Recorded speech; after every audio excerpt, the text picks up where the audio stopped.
Function, pumping and dumping, manipulate the market, flooded from the darknet, flooded from the deep web, keep it a secret. Every exchange got the nerdy brains trading on the frequent.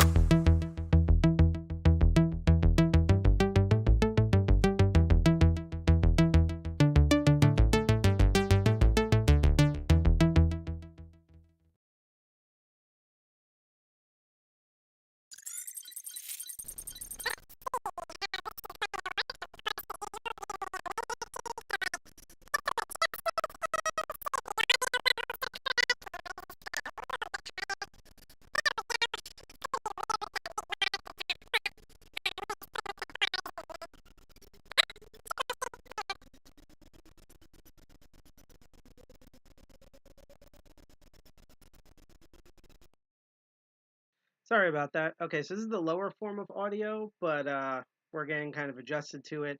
I guess I'm gonna have to do more tests to like figure out what's the non-chipmunking audio. I don't know why we were chipmunking there. Because normally we have the crisper one. Let me just do one more test just to see if it chipmunks. Okay, so this is supposed to be the chipmunking audio that will hopefully non-chipmunk. And now I'll be reverting back to the normal audio.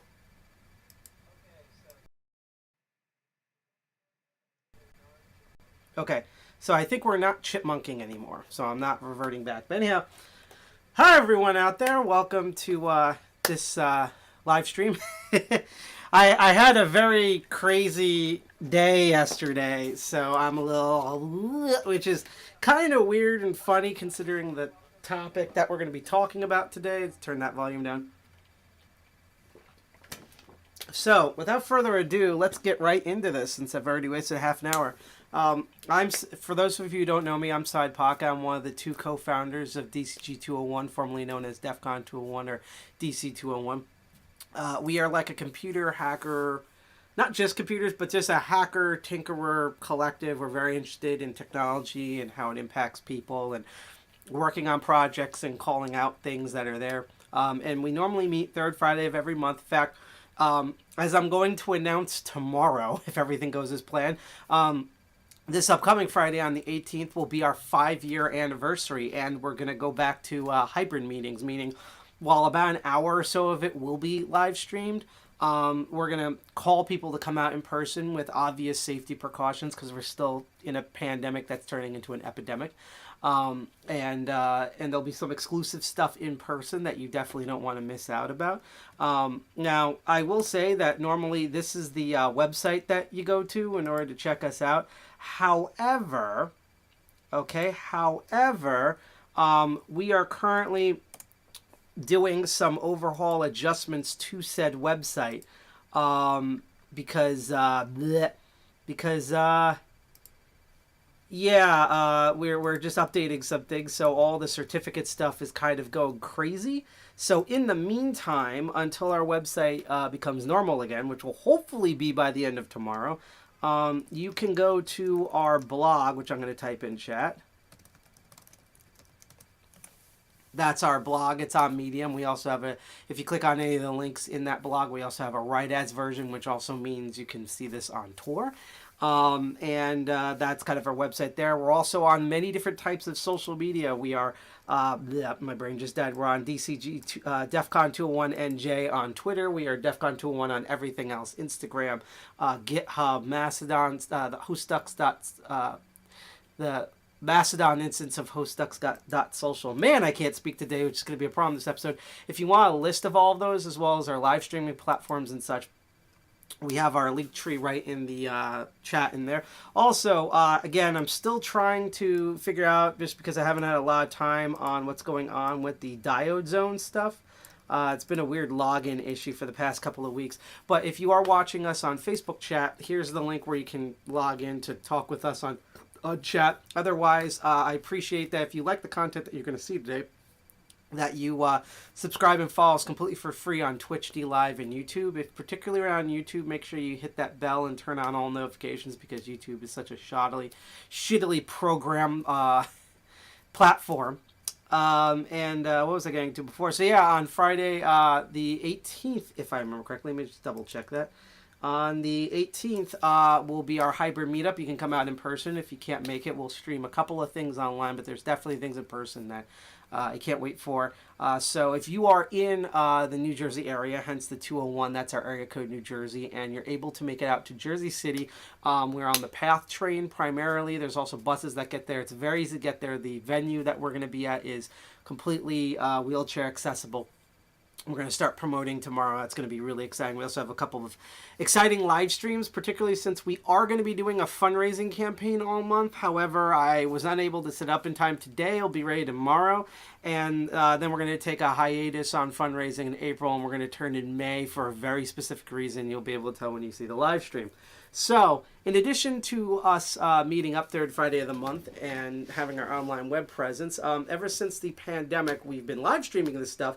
We kind of fill out the time by doing these sort of special interest streams. We kind of see our live streams on Twitch, D Live, and YouTube, which if you follow or join, you get little notifications for, and we cheer you on. During our streams, you also get notifications to when we stream. But the dealio is that we sort of treat this as like a kind of a bootleg pirate TV station, even though this is completely legal. And so we have different shows, and I have two. One is Master of Unlocking, where I teach people how locks work and lock picking and bypassing. This show is called, where do I point? This show is called Crypto Barons, where I, as Sidepocket, one of the co-founders, take a look at blockchain and cryptocurrency technologies as technologies. I started this show because I've always been fascinated by cryptocurrency, low-level armchair finance stuff, as well as just I like technological let me hydrate. I like various technological concepts. So, when the Satoshi papers came out and Bitcoin started to become a thing and everything, I was highly fascinated in it. And what I find really sad now is that, rightfully so, a lot of blockchain tech and cryptocurrency gets a bad rap, because since it's so new and it's the modern day of the internet, and you're also talking about finance systems half the time, there is a lot of scams. There's a lot of snake oil salesmen, even when things are kosher and legal.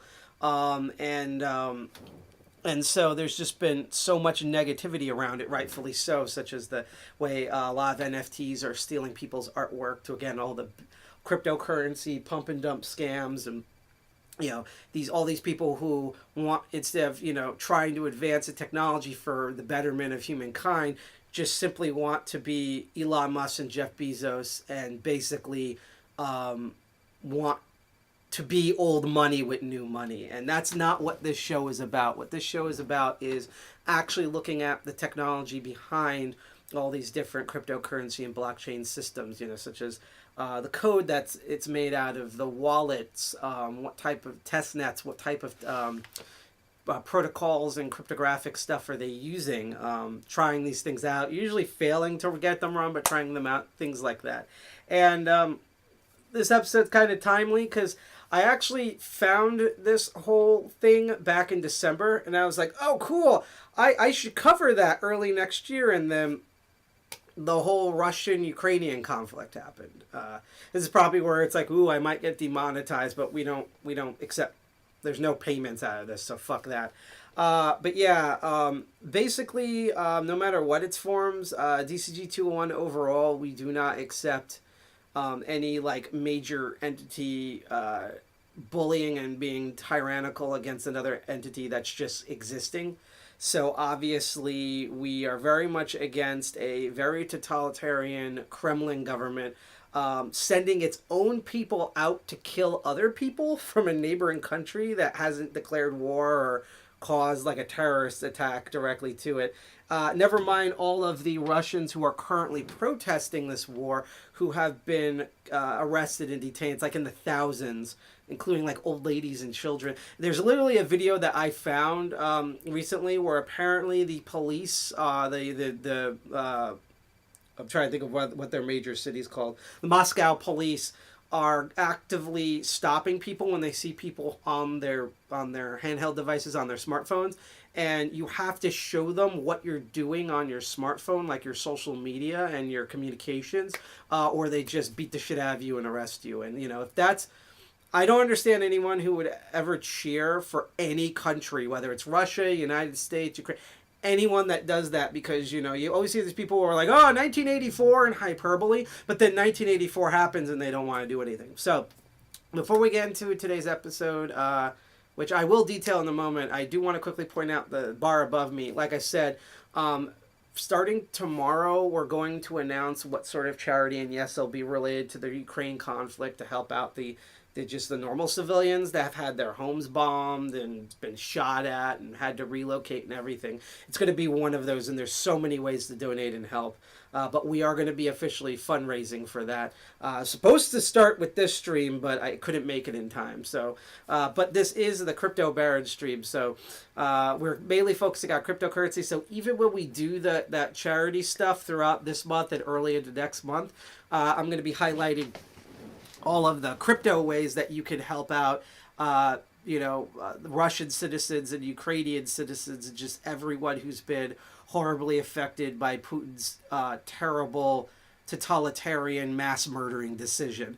And so the bar above me is Ukraine's been really interesting, kind of on the OPSEC war of this, to be honest. Like, it's kind of nuts how like all we hear about is the Russian bots and the Russian hackers, and I guess they just dropped that, and like Ukraine's just been really on top, whatever you see as the good or bad guys in this, I guess, even though to me, obviously, Russia is just awful right now.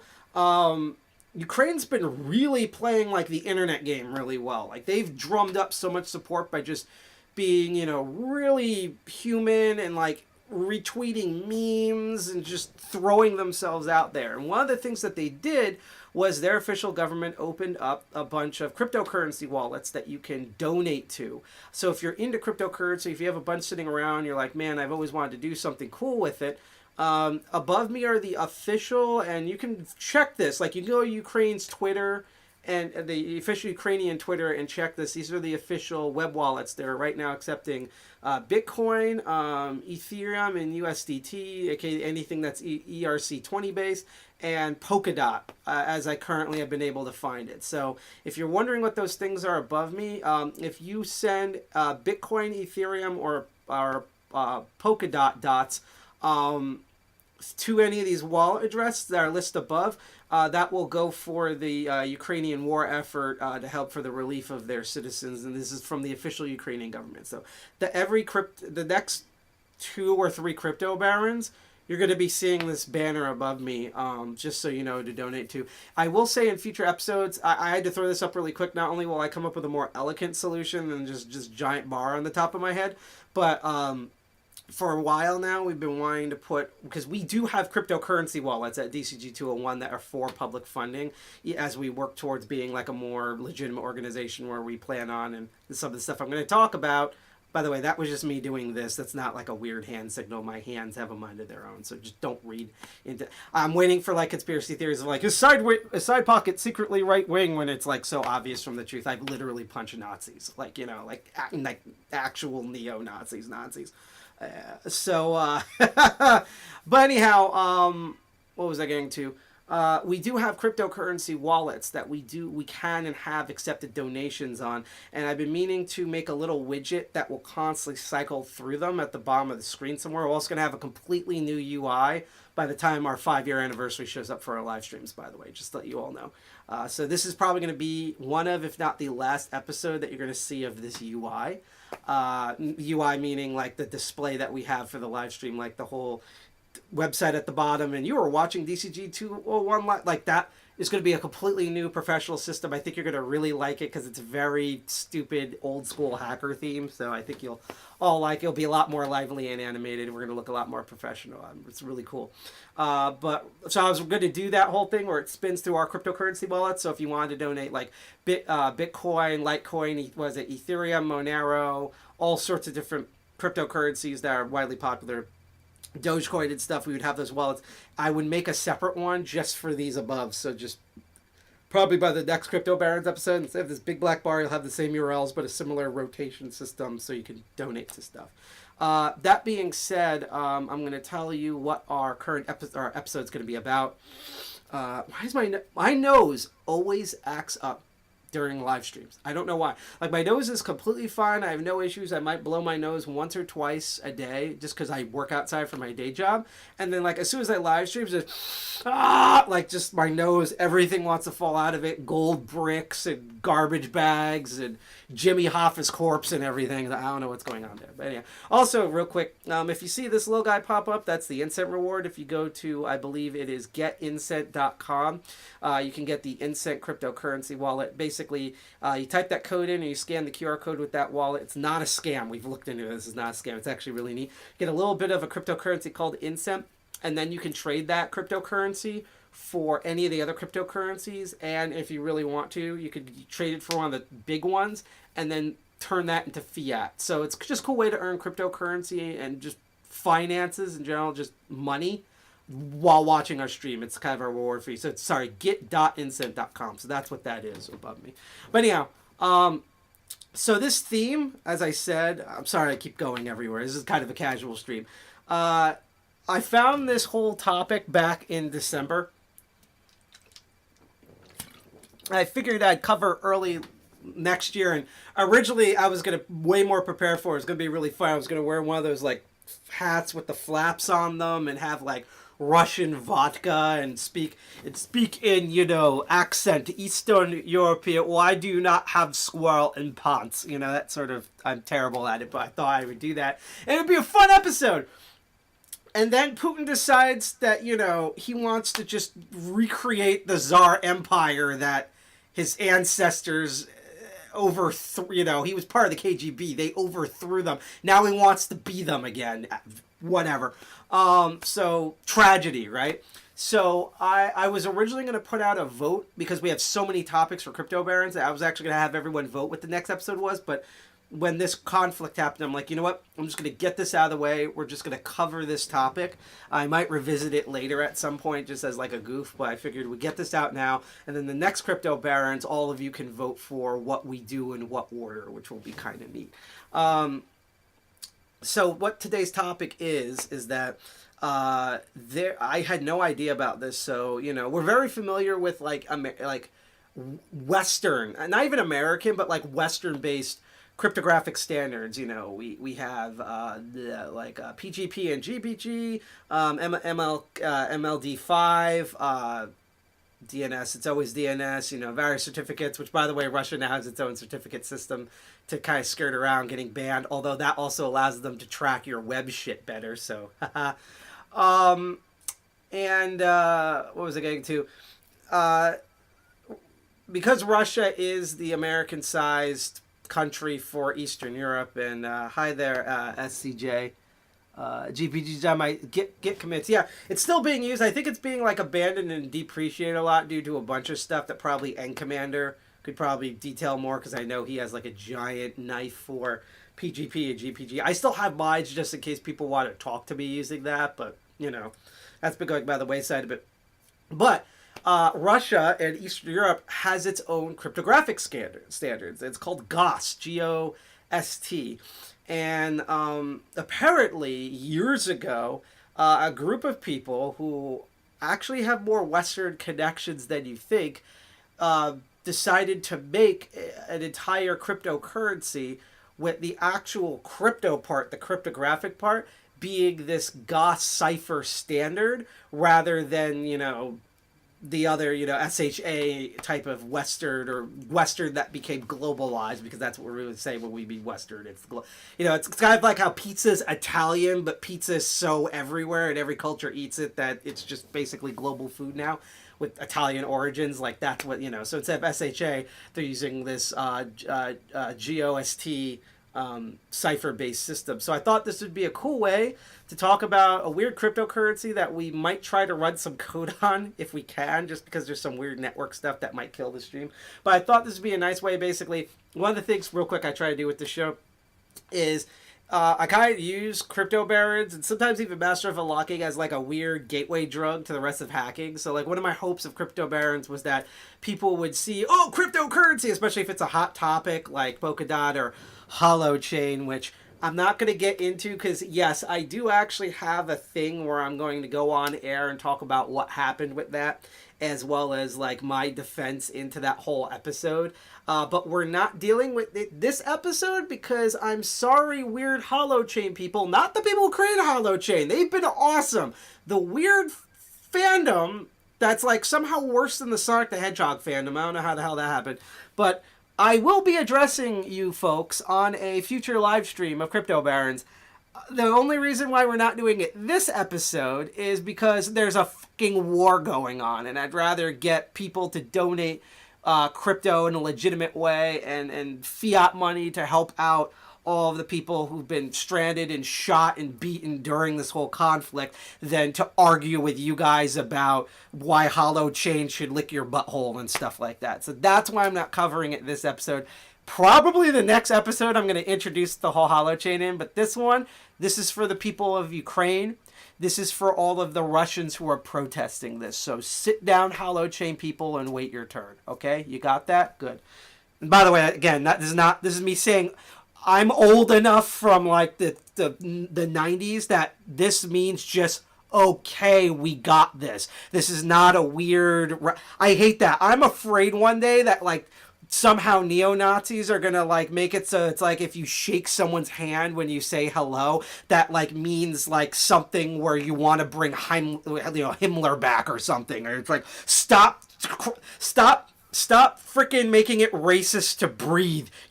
Like that makes you hate racism even more. It's like it's not even just wrong, but it just seeps into everything else because of assholes. So yeah, nuts. Yeah. But anyhow, so my hope for this show, let's rewind, and I swear to God, there's an episode in here, is that, you know, you come in, you're like, oh my God, it's like that Polkadot stuff they're talking, or Pancake Swap, and then you come back with like, oh wow, I'm now interested in learning cryptography, or now I'm interested in learning how to do Python coding. Like, you come in for like all the cryptocurrency hoopla stuff, and then you leave with like better ideas that you want to code now, you want to learn math, you want to learn STEM stuff, you want to be better at privacy and security. Things like that. You know, that's always been my goal of this show. So once again, which is why I love this episode that we're going to get into, is that we basically, as much as high-level math kills my brain, is we're going to learn about cryptography and pure mathematics because of a cryptocurrency. You know, hence the crypto part in cryptocurrency. There's only 3 meanings for crypto, by the way. Cryptography, its OG meaning, cryptocurrency by Crypto Bros, and crypto Judaism. Those are the 3. So, without further ado, we're going to get into this, although we're going to take one last aside that I'm also going to bring up at the end, speaking of that banner above. So let's go to the screen view. Here we go. So, before we get into this, I am going to post a bunch of URLs in the chat, because again, normally I would talk about like the Tiltify and stuff, but that's not going to be ready today, unfortunately. That's going to be ready tomorrow.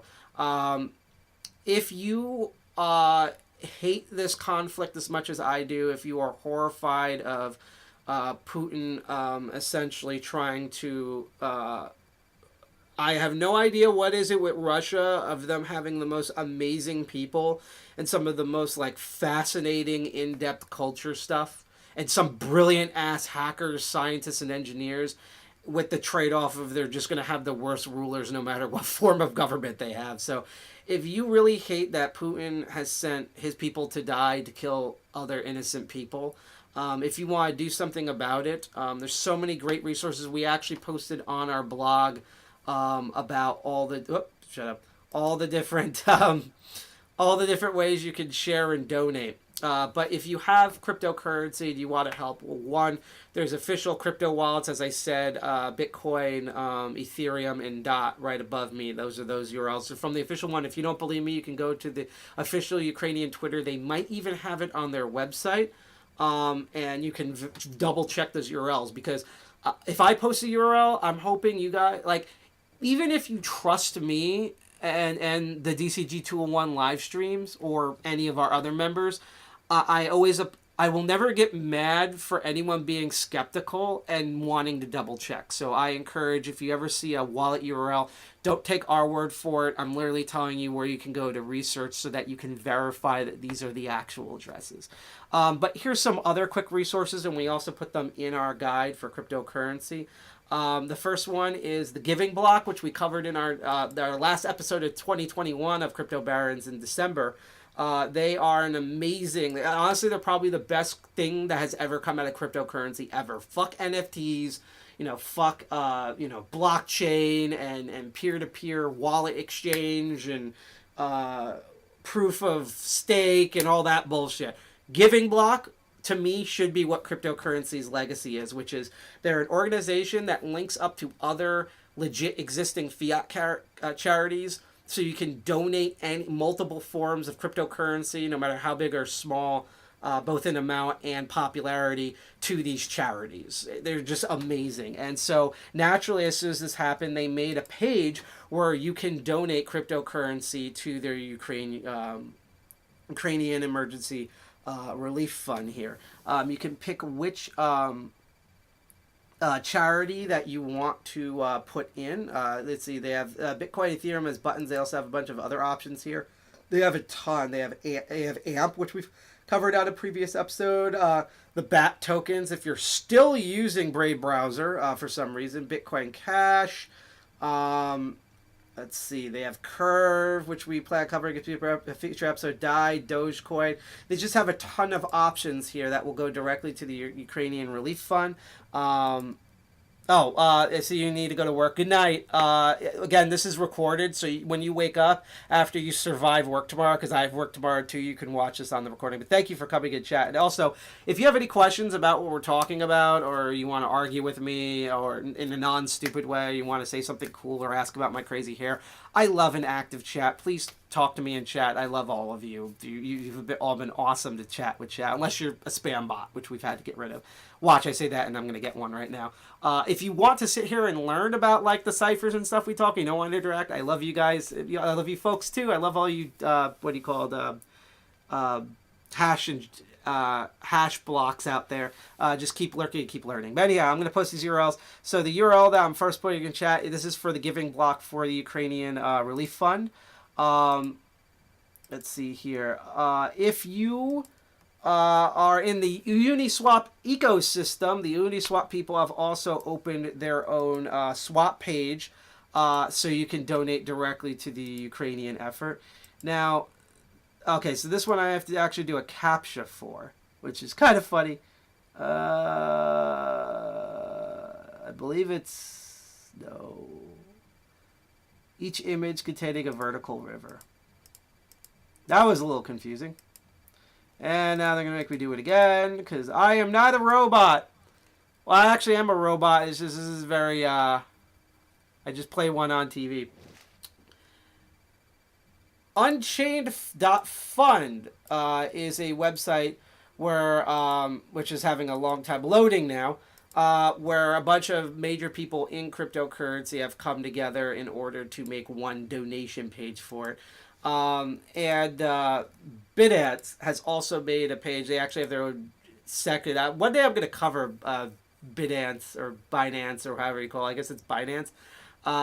They have their own charity section, so they've also put their own relief page out there.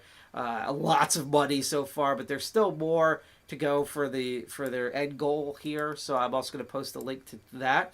And then finally, there's a lot of LGBTQ people who are in Ukraine and are trapped in Ukraine. I actually just read an article today about how a trans man basically dehormoned themselves and kind of did drag in order, because the Ukraine, they still have that very Eastern European mindset, as someone who's half Eastern European myself, where basically all the women and children are being shipped out of the country, and if you are of age, you are requested to go, once your family's secured, to come back and fight on the front lines. So unfortunately, like for example with this trans man, the only way he as a vulnerable person of society could get out was to unfortunately pass himself off as a woman, against his better will and judgment. So there is an organization called UK Pride.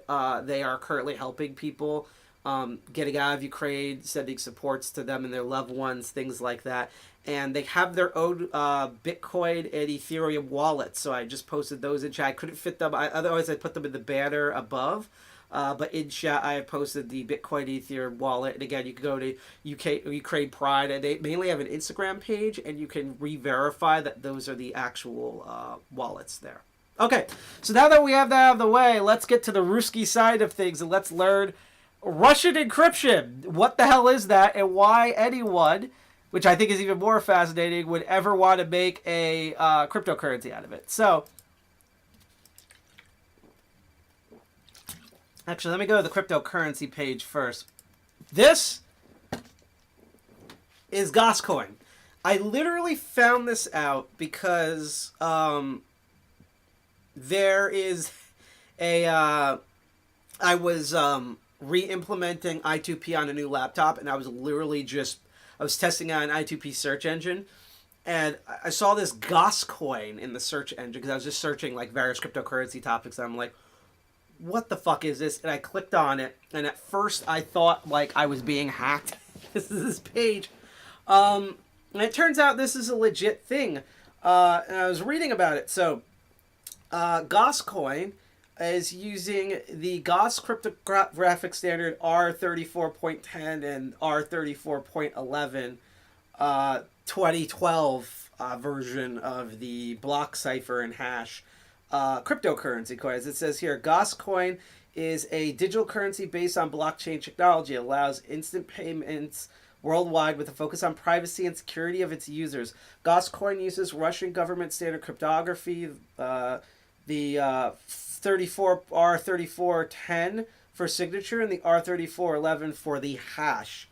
Hash and proof of work users use function, which is a 256-bit hash sum over 512-bit hash sum of a string. In the big Indian.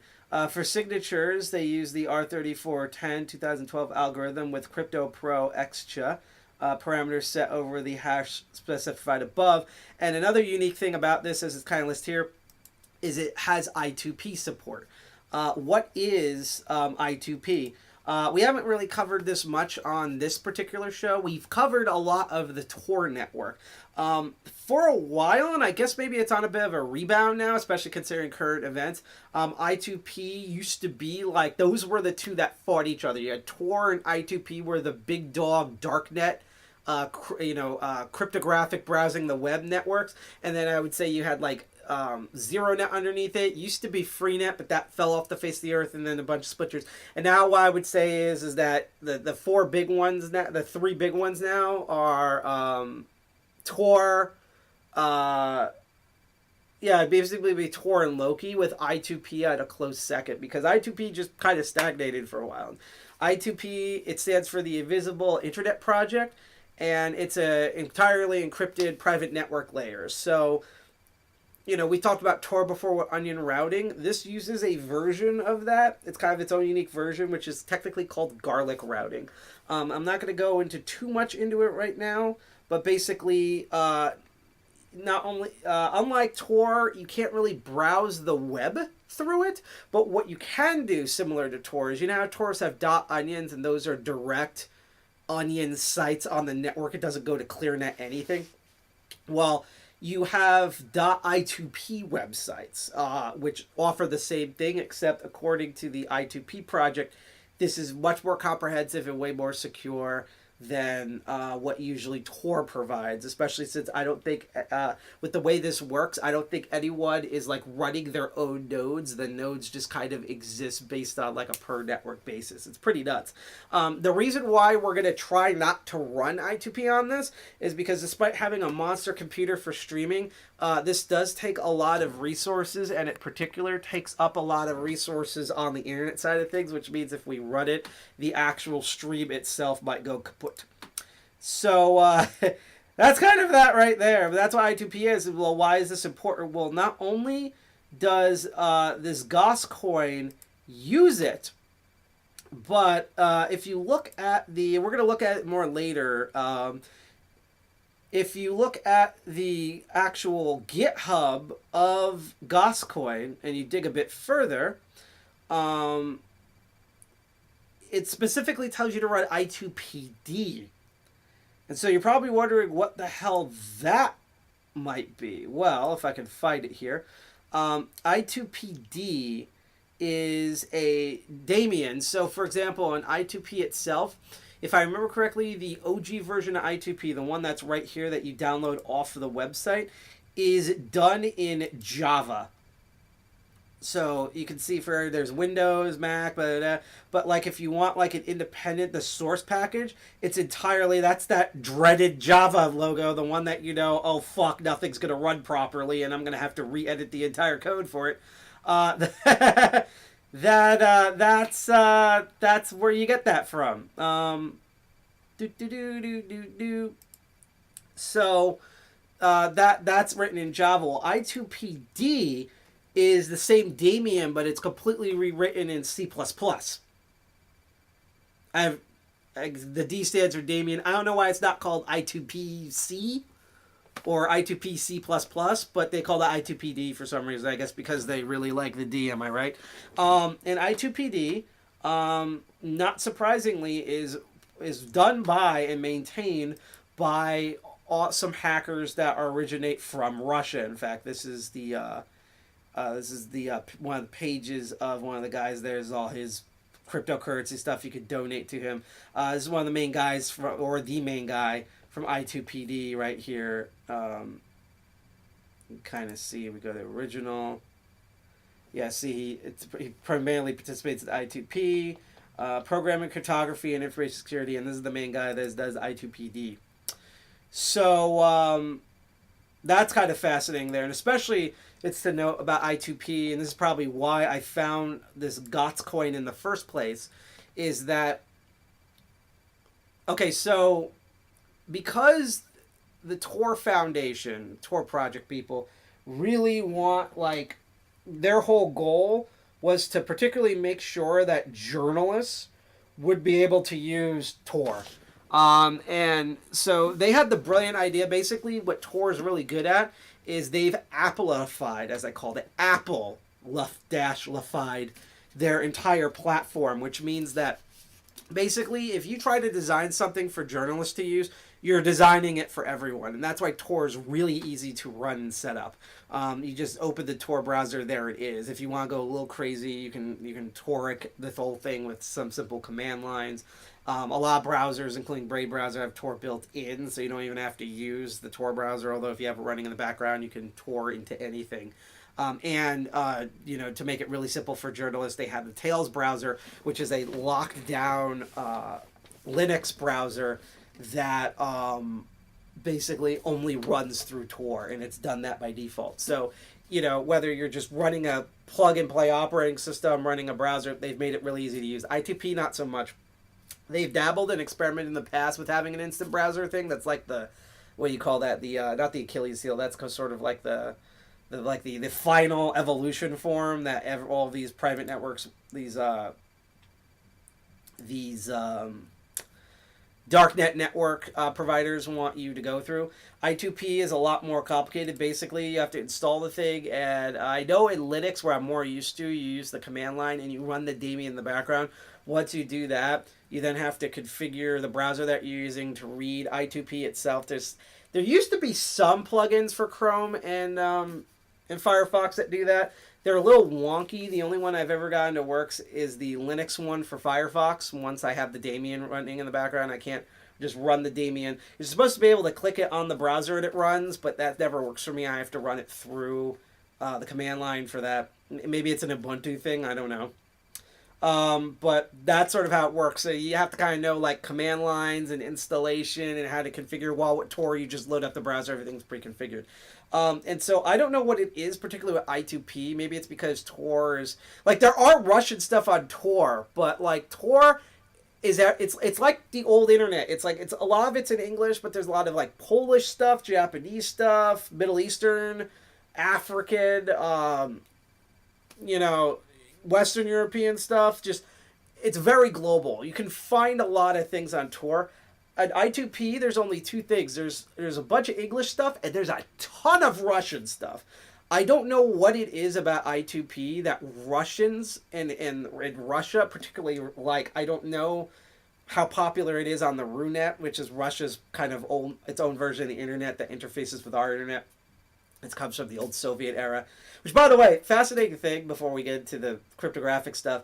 Someone actually mentioned that watching Russia ban all of these websites and them getting like locked out from a bunch of other web providers and them making their own certs and stuff, kind of, like the Soviet Union fell in 1991 and the internet didn't become completely public until, at least for America, in like 1990. So there were some previews in like 1993 to 1995, but the public truly got to know the internet in 1995, and I would say it exploded by 1997 and was completely commonplace between 1999 and 2003. So because the Soviet Union fell, the Iron Wall fell in 1991, we never kind of got to see what like the Soviet Union internet would have looked like if it even existed. And seeing Putin's terrible dictatorship reaction now and the world's reaction to his terribleness, we kind of now have an idea of what the Soviet internet probably would have looked like. And it probably would have, I bet the Russians would have probably came up with something like I2P, but while I2P was made by Russian people from all over the world, but a lot of Russian hackers, independent from the government as far as we know, so it's its own thing. I'd imagine that the Soviet Union would have made their own, basically, darknet, their own, like, true Runet, and it would be probably, like, based on I2P. So I don't know why I2P is super loved by Russians. If anyone knows in chat, or if you're watching this post-live stream and you're Russian or you've done research on this, tell me in the comments why Russia really likes I2P. I would love to know. But that's just the fact that if I load up I2P now and I just searched on stuff, I would just find a ton of Russian stuff. I wouldn't find any French things. I wouldn't find any South African things. No, barely any Iranian or Saudi Arabian things. No Turkey things. No Dubai. No Japan or China. It would almost be entirely Russia. It'd just be English, mainly United States, and Russian. That's it. So it's kind of significant that the reason I'm telling you all this, that GOSTCoin is made by the same people who made I2PD, who are Russians. They made their own C++ version of the Java daemon on I2P platform, which is very popular in Russia. So yeah, everything's kind of interconnected there. But before we kind of run stuff about GOSTCoin, that will be like near the end of the episode. I'm going to try to wrap this up by like 10, so it's going to be another short episode. But all the short episodes are always the good episodes. I don't know why. It just is. Maybe it's because I get done talking faster. We need to find out what GOST is. And that's the rabbit hole I went down when I was like, what the hell is GOST? What the hell is GOST? I keep saying like R3410 what the fuck is this? So I had to do a lot of research, and here's what I found. So this is what OG GOST is. GOST is a... Hello, AutoRocks. Nice to see you again. I think I have the D Live in the wrong section. I would not be surprised if I have it in just chatting when it should be in cryptocurrency. I will correct in the next Crypto Barons. It will be properly in cryptocurrency again on D Live. So, GOST, I do not know like what each. I don't know if it's a Russian word, and if it's one of those like NASA where it spells out something. I don't know what it is, but from what Wikipedia tells us, it is maintained by the Eurasian Council for Standardizations, Meteorology, and Certification, or EASC, and it's basically a series of international technical standards. And it runs under the CIS, or the Commonwealth of Independent States, which is kind of independent from like there's one in Southeast Asia, I believe, one in the Middle East, and then there's like a Western European American one for that sort of thing. So basically, it's like, it's kind of like here where there's sort of like a standards of like for example, trying to remember FCC. In America, where if you look at any piece of electronics when you take it apart, all of the chips on there have FCC logos on them, and that's because when you release a new device, there's a bunch of standards you have to abide by with the FCC in the United States, or you can't sell that device in this country. So there has to be things like, when you're using Bluetooth, it's proper Bluetooth. You got the Bluetooth licensing for that. That you legitimately got the code to interface with the Bluetooth. I know there's a lot of things about shielding, so a lot of times on circuit boards you'll find like odd foils across certain sections. That's there so that the Bluetooth doesn't damage like the chips, and you also have to do the Bluetooth range sets of standard that doesn't bother other Bluetooth signals that are going by, and there's just a bunch of standards like that. That's kind of what GOST is, but it's related to all technology because it predates the computer and internet era. The Russian government that runs GOST is the Federal Agency of Technological regarding Meteorology, or Rosendart, which recently anonymous, which, by the way, just put out there, don't ask me how I know this. It's not like I'm elite underground or anything, but it seems like most of the new Anonymous broke up in 2006. So none of the OG people, like, there might be some OG people running like the social media accounts like Twitter.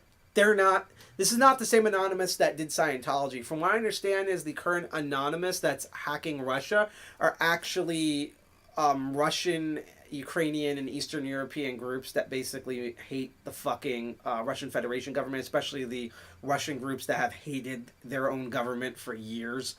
Where they'd just be like, no matter if we have the czars, the Soviet dictators or the Federation, they're all corrupt assholes and we all want them to die. Kind of like our country, the United States.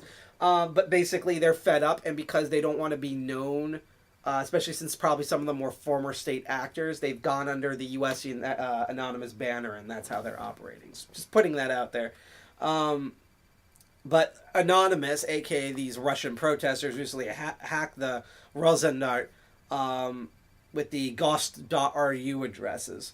So that's sort of the standard here. So, here we go. We have the breakdown. The word GOST is an acronym for, and by the way, I am half Eastern European. Okay, so by background, genetically, I'm mostly half African, like Black African, and half Polish. Okay? So I have a better understanding of like Eastern European naming systems. Russia's its own separate language from Polish. Like, I can hear even Ukrainian stuff, and I can understand like the linguistic connections, and I might have a better pronunciation, but I'm still gonna horribly butcher particularly Russian names. I can do Polish stuff really well. Once I get to Russia, I'm like mostly like with you folks out there. I turn into that dumb American where I'm just like that sort of thing. I just want to read. Isn't that the thing with Anon by being a decentralized group? Yes. Real quick aside, a little bit of hacker history here. So I'm part of a group that's called the Phone Losers of America. Still kind of around. And a lot of people, we actually have a decent amount of viewers. A lot of people don't know that a lot of the OG Anonymous people they were a huge fan of the Phone Losers of America, which, considering all of the crazy stuff they were doing, was making the people in Phone Losers, like myself, really nervous. Because, you know, Phone Losers was just, like, changing signs, like street signs, so it says the word fart, and, like, calling up, like, online bidding shows in the Midwest. We weren't, like, hacking Scientology, you know? We weren't, like, trying to kill the stock market. But a lot of the Anon stuff was based off of what you would have seen in Phone Losers and other older groups. And I know a lot of, from meeting some of the OG anonymous people at hacker conventions, they were huge fans of Phone Losers. So one of the running jokes about Phone Losers was, it used to be a question to us, is how does one become a phone loser? Like, how do you join? And we always made, like, this huge joke about, like, all these requirements, and you'd have to, like, we'd wear robes, and you swear on top of a phone book on the white pages and shit. The reality was, if you did a bunch of cool pranks that didn't piss off, like, the phone losers themselves, like you weren't pranking their families or whatever, but if you did a bunch of cool, like, phone pranks, and you started tagging yourself as a phone loser, eventually the people who are already part of Phone Losers would come out and be like, hey, we know you have an account on our forum. We can just bump you up to member because you just keep making these hilarious fax machine mails. You keep faxing HP about cheese, and we think it's hilarious. So congratulations, you're a member. And that's how that works. And from what I understood, that Anonymous was inspired by that. So the running joke is that when you post stuff on the internet, you can post things anonymously. And so the joke is that the group was called Anonymous, and then Fox News, because it's fucking Fox News. Remember, this is before Alex Jones. They were already crazy before Alex Jones. That should tell you how off the deep end they are now. But basically, they did an expose about the organization that didn't exist, and then that's where everything blew up. So just a bit of background there. But let's go back to learning about this cryptography, because that's the main thing of the show. So I'm about to attempt to pronounce these things. So just note that even though I am half Eastern European, I'm half Polish, and I'm used to pronouncing Eastern European names, Russian shit still confuses me, especially since this is like deep entrenched Russian shit. So I'm probably gonna fuck this all up. So the word GOST is an acronym for here we go. Gosudar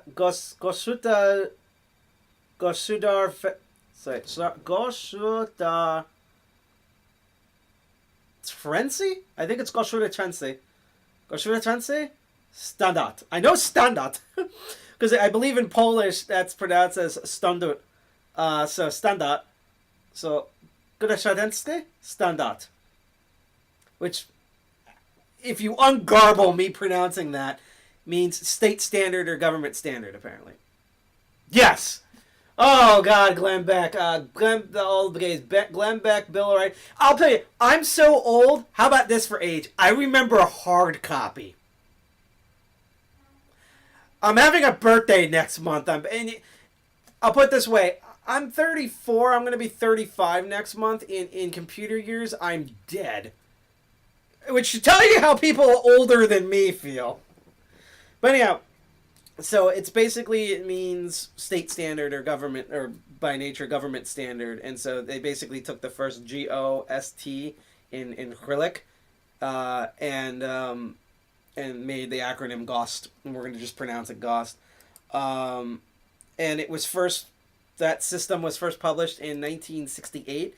And it's basically the standards for like every single technological thing in Russia. We have similar things with like the FCC and stuff. They are now administered again by the Euro-Asian Council for Standardization, Meteorology and Certification, or EASC, the standard organization of the Commonwealth and Independent States, meaning things that are not part of like the Western stuff like NATO and shit. And the direct one by Russia is done by the Rosendat at the GOST.ru website, which I believe is currently down because, again, the Rosendat got hacked. There's also some standard adoption from the surrounding countries from like the former Soviet bloc countries. So Russia, Belarus, aka West Russia at this point. They're not even really a country. They're basically Russia's direct puppet state. Moldova, Kazakhstan, aka the way Russia will back, dead serious, with all the sanctions, the way Russia's going to get stuff from around the world is Kazakhstan is like their free market best friend. Like Kazakhstan is kind of like neutral in terms of politics with both Russia and the Western world and Southeast Asia, but in the market they're like besties.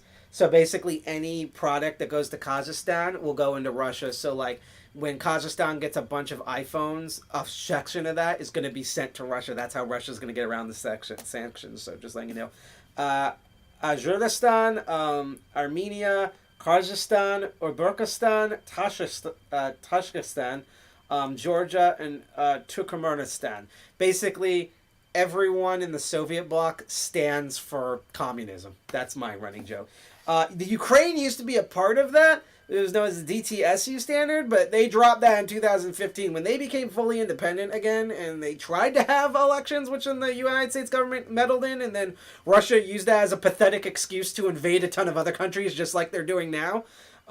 They dropped a lot of things. I think the most interesting thing is that the Ukrainian Orthodox Church used to be basically a puppet version of the Russian Orthodoxy Church, and basically in Central and Eastern Europe and parts of North Africa, the Eastern Orthodox Church is like they're huge in politics. It's just like the evangelicals in the United States, the Anglicans in the UK, and Roman Catholicism. It's just like any other major Christian denomination. The Eastern Orthodoxy is a huge thing in politics. And the Ukraine one was basically a subservient puppet of the Russian one. Gee, just like their government. So they one of the big things when Ukraine became independent is that the Ukrainian Eastern Orthodoxy became independent themselves. So they have nothing to do with the Russian Orthodoxy, and that was part of them Russifying themselves, to put it that way. And they did a similar thing with their technological specifications and standards. So GOST indirectly in 1968 was the standard for the Soviet Union. The RST is the Republican standard, the IST is the industrial standard, the STE is the standard of enterprise, and the TU are technical conditions. I can't read Cyrillic, by the way, so I can't read that. Is about the requirements to specific products. Then it was further, as of 2020, it's been broken down even further. You have the USCD, USTD, they're all these different standards. So that's the core of it, is that these are technological standards. It's like if you sell it or make a toaster in Russia, this is how you have to do it. If you have a dishwasher, a cell phone, an IoT vibrating sex dildo, you have to go through the GOST standards in Russia. And then the R systems, which was developed by the Soviet Union and later adopted by the CIS,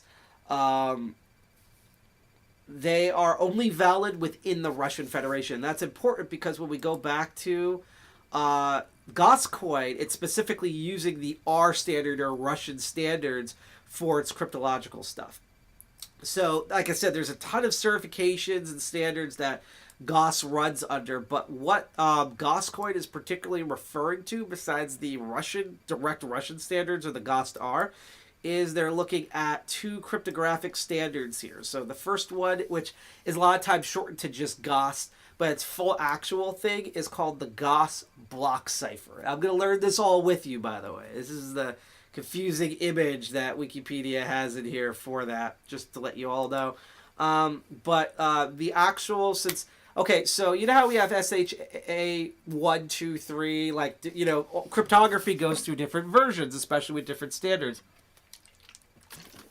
GOST has gone through the same thing. So when most people talk about GOST or the 28147-89, or sometimes known as the RFC 5830, which is way too long to say, the code name for it is Magma. Okay, so we'll probably refer to it as just the block cipher or Magma. Okay, but is a Soviet and Russian government standard symmetric key block cipher with a block size by default of 64 bits. The original standard was published in 1989. It didn't give cipher any name. That's why they just called it GOST. If you were talking about ciphers, it's particularly called Magma. The recent version of it, which is known as GOST R 34.2 2015, which is important to note because they're actually, GOSTCoin itself is using the 2012 version, which I guess that means this is, again, they're particularly using the Soviet version, not the current version. There is also a new standard that we're going to look at in a bit that it goes all the way up to 128-bit. Which is kind of fascinating because you look at things like, SHA-2, which is a lot of web current defaults, if I remember, is 256 bit. And then SHA-3, which is very slowly, glacially adopted, is 512, and so on and so forth. So this is a little bit behind. Developed in the 1970s, this area has been marketed to as top secret.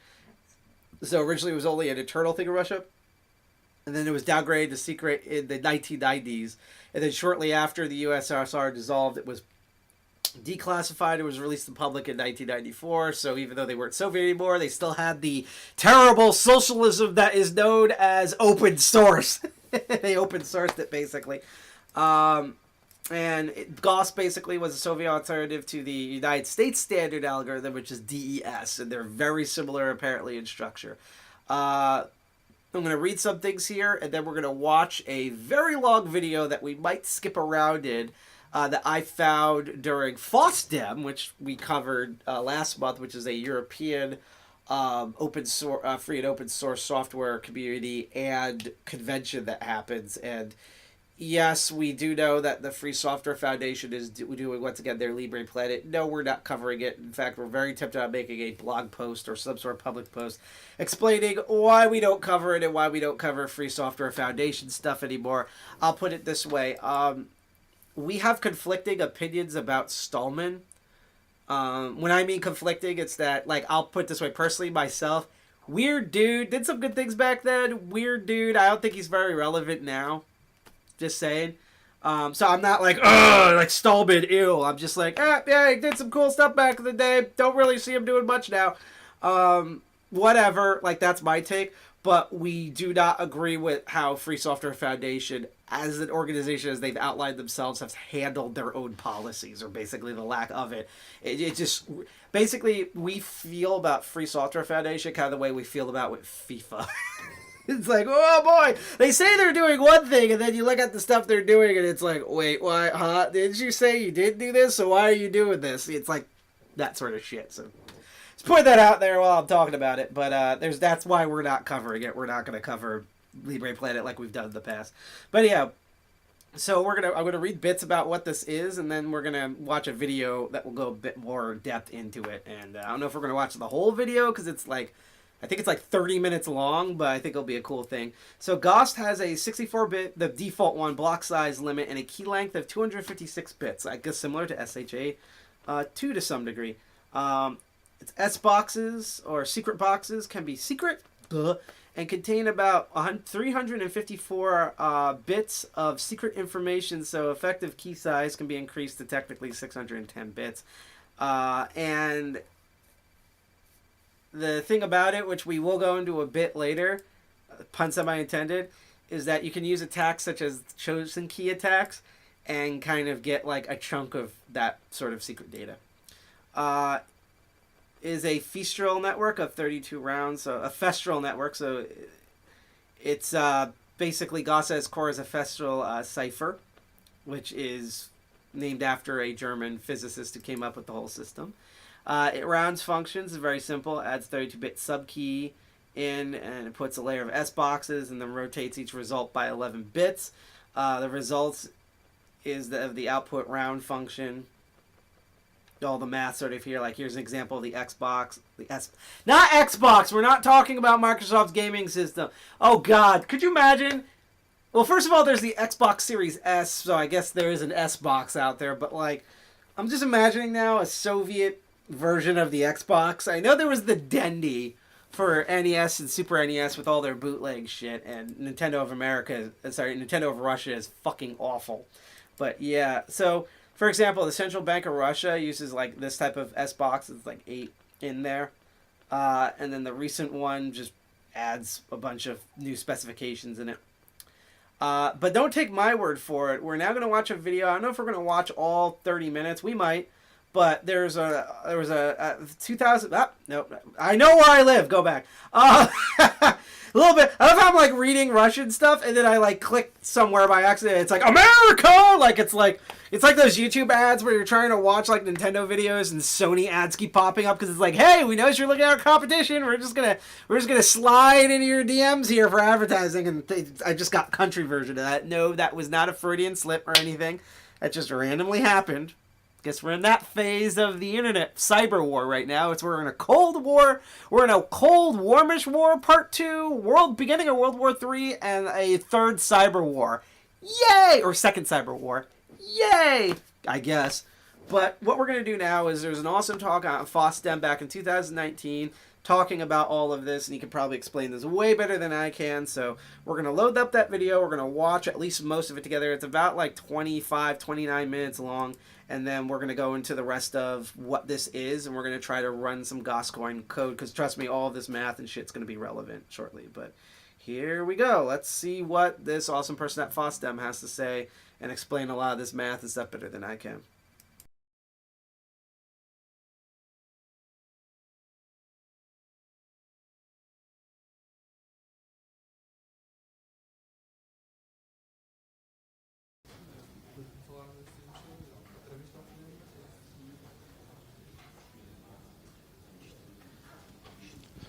Hello all.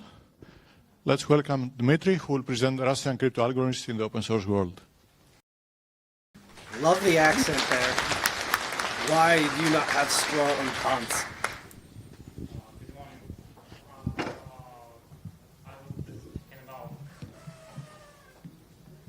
Good morning. Yeah, now it works. I will be speaking about the Russian crypto algorithms. Some of you may probably know the word GOST. Some of you have visited the Red Hat Dev conference where one of my colleagues was speaking about the GOST crypto algorithms in the OpenSSL and the requirements and the needs to support Also, props for that Eastern European as fuck name. Look at that, it has hyphens and everything. It's like, it sounds like a Russian person falling down the stairs. More than 40 Holy years. shit. And unlike another Dmitry, GOST crypto algorithms started initially as a hobby time project for me. Unlike Dmitry, I'm not affiliated with any of the commercial companies or any of the actual developers of the Russian crypto algorithms. So it's just my spare time project, and for some part of the history it's quite important because I view it not from the developer's point of view, but from the user and software developer point of view. So the word GOST means government standard. There are standards for a lot of things, starting from the food, from building, from construction, and in the last 20 years we have started to have standards both on the crypto algorithms. Yeah, just like NIST. Russian crypto algorithms have developed the full set of crypto primitives and crypto algorithms on top of that. Yeah, just like NIST, just like the rest of the world. We have digital signature algorithms based on the discrete algorithm problem on the elliptic curves. We have symmetric encryption algorithms, and we have hash functions. On top of those standards, yeah, those are standardized. We are building a set of the recommendation for the standards, amendments for the current crypto standards, like those that you use in everyday life, like public key encryption, the certificates, cryptographic message syntaxes, and all PKCS extensions. And last but not least, and one of the most important topics, is the CLS extensions, TLS cipher suites. And I will come to these a little bit later. So let's start from the kind of history. Yeah, I promised to Nikos some kind of myth busting. I will not be going into real deep technical details. If you want, we can speak about that after the short talk. So the first myth: crypto algorithms are all invented by the Russian secret service agencies to be able to undermine the cryptographic users and to be able to actually read Russian email, read and assign all the Russian opposite sides, certificates, etc. No, that's not actually true. So the initial set was developed really by the Secret Service, but for the last 15 years, the cryptograms are developed more by the commercial companies. Yes, they have license from the FSB, but they are not the agents. They are just Sounds similar to ours. security engineers like we are. Ghost cryptograms are unsecure, thanks to the works by Nicolas Courtois and by the mostly by him.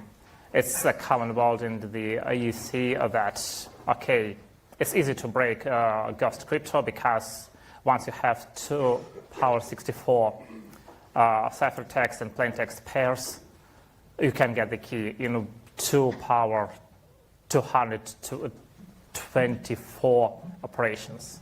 Yeah, that sounds true, but once you have 2 power 64 plain ciphertext operation pairs, you do not need any more the key. You have the dictionary, and in fact, up to according to the current cryptanalyst results, all current standards are safe because, well, we have to use them by law in the current for the secure information. And if there will be any unsecurity, if there will be any actual cryptanalysis results, our commercial companies will be against using them. And so for now, we are safe.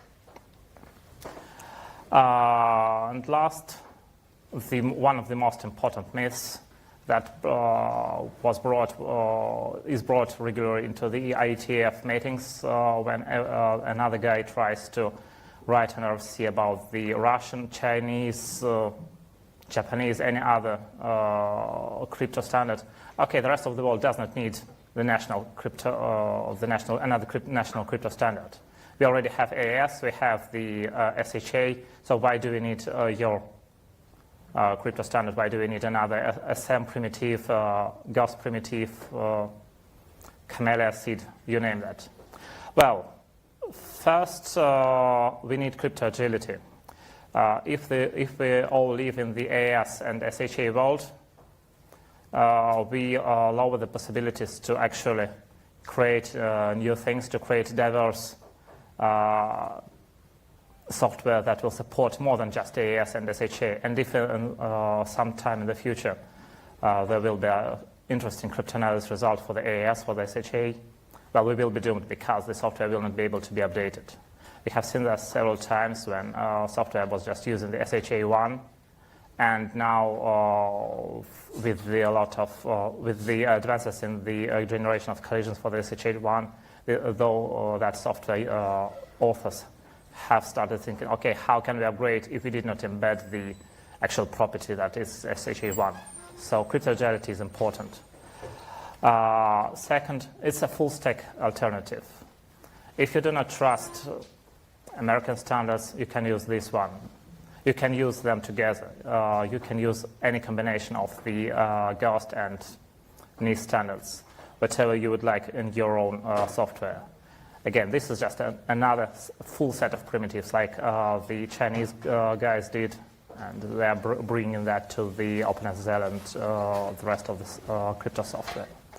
And more importantly, as we open the path to the Russian crypto, to the IETF standards, we have started seeing more and more interesting ideas and important ideas generated by the Russian crypto community, by the Russian crypto engineers.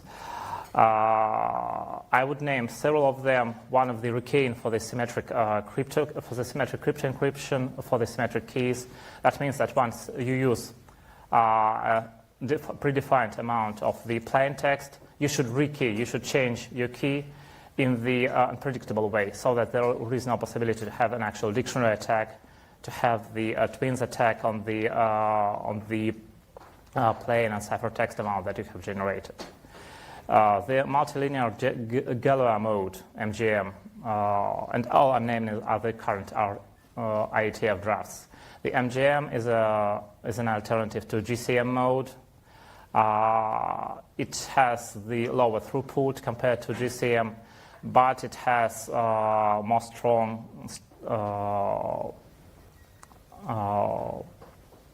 It is more strong compared to the GCM. It cannot.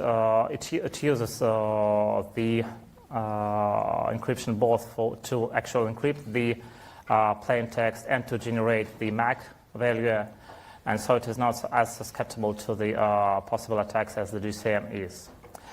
TLS external regain. This should be most probably interesting to the in comparison to the previous talk and to the TLS users, because it actually allows you to and enforces you to change the TLS keys that are used to encrypt and to MAC each of the messages or each set of the messages in progress of the TLS transmission.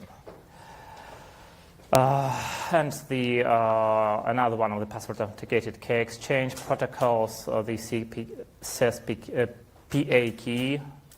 This is now published as an RFC, and you can also use that. It was invented by the Russian crypto engineers.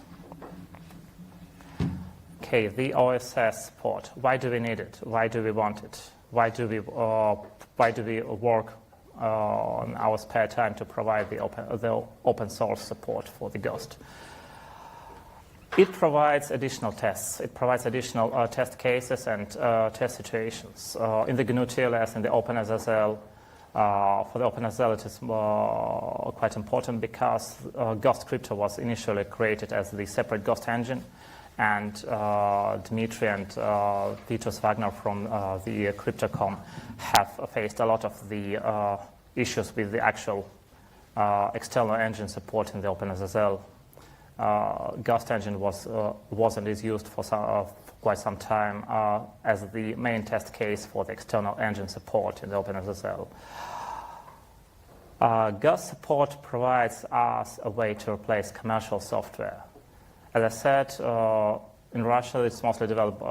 GOST support is mostly developed by the commercial software vendors. It's closed source. You cannot get the source. You cannot read what's inside. And if you want to check the signatures, if you want to read the encrypted data, you have to either use that commercial closed source software, or you have to write your own support. For example, to check that the signature on my ham radio license is valid, I had written support for the GOST signatures in the GNU TLS. That's just to verify that my ham radio license is valid. And last but not least, it's fun. So the current status. OpenSSL, it was the primary target by my colleagues. It is supported since 2004, 2005. Played, and then we'll get back into it has a really long history because to actually support the GOST algorithms, the GOST digital signatures, my colleagues had to invent and to enforce the use of the algorithm-neutral API for public key encryption in the OpenSSL. So that was a really long-term project for them, but they were successful. And nowadays, OpenSSL has the algorithm-neutral public key functions. You can use them, and you should use them for accessing the public key function instead of the individual encoding. Okay, this uses RSA, that uses DSA. This is elliptic curve digital signatures. Oh, and nowadays you have another set of public key encryption, and you have to add this, and you have to add this. Oh, and this goes more and more into a nightmare. LibreSSL, a fork of the OpenSSL by OpenBSD guys, they have thrown away most of the engine support. They have thrown away the external engines. So when that fork started, we had to actually rewrite the GOST engine piece of code into the core LibreSSL functionality. And LibreSSL was one of the first major crypto libraries to actually open source crypto libraries to gain the full GOST crypto support. GNU TLS, another major TLS implementation, Currently, hearing it has GNU the and TLS in the same public key sentence made me hurt. support, it has the signature support, and for the TLS, the patch set is ready. It's waiting on the GitLab as a GitLab merge request on the GNU TLS side.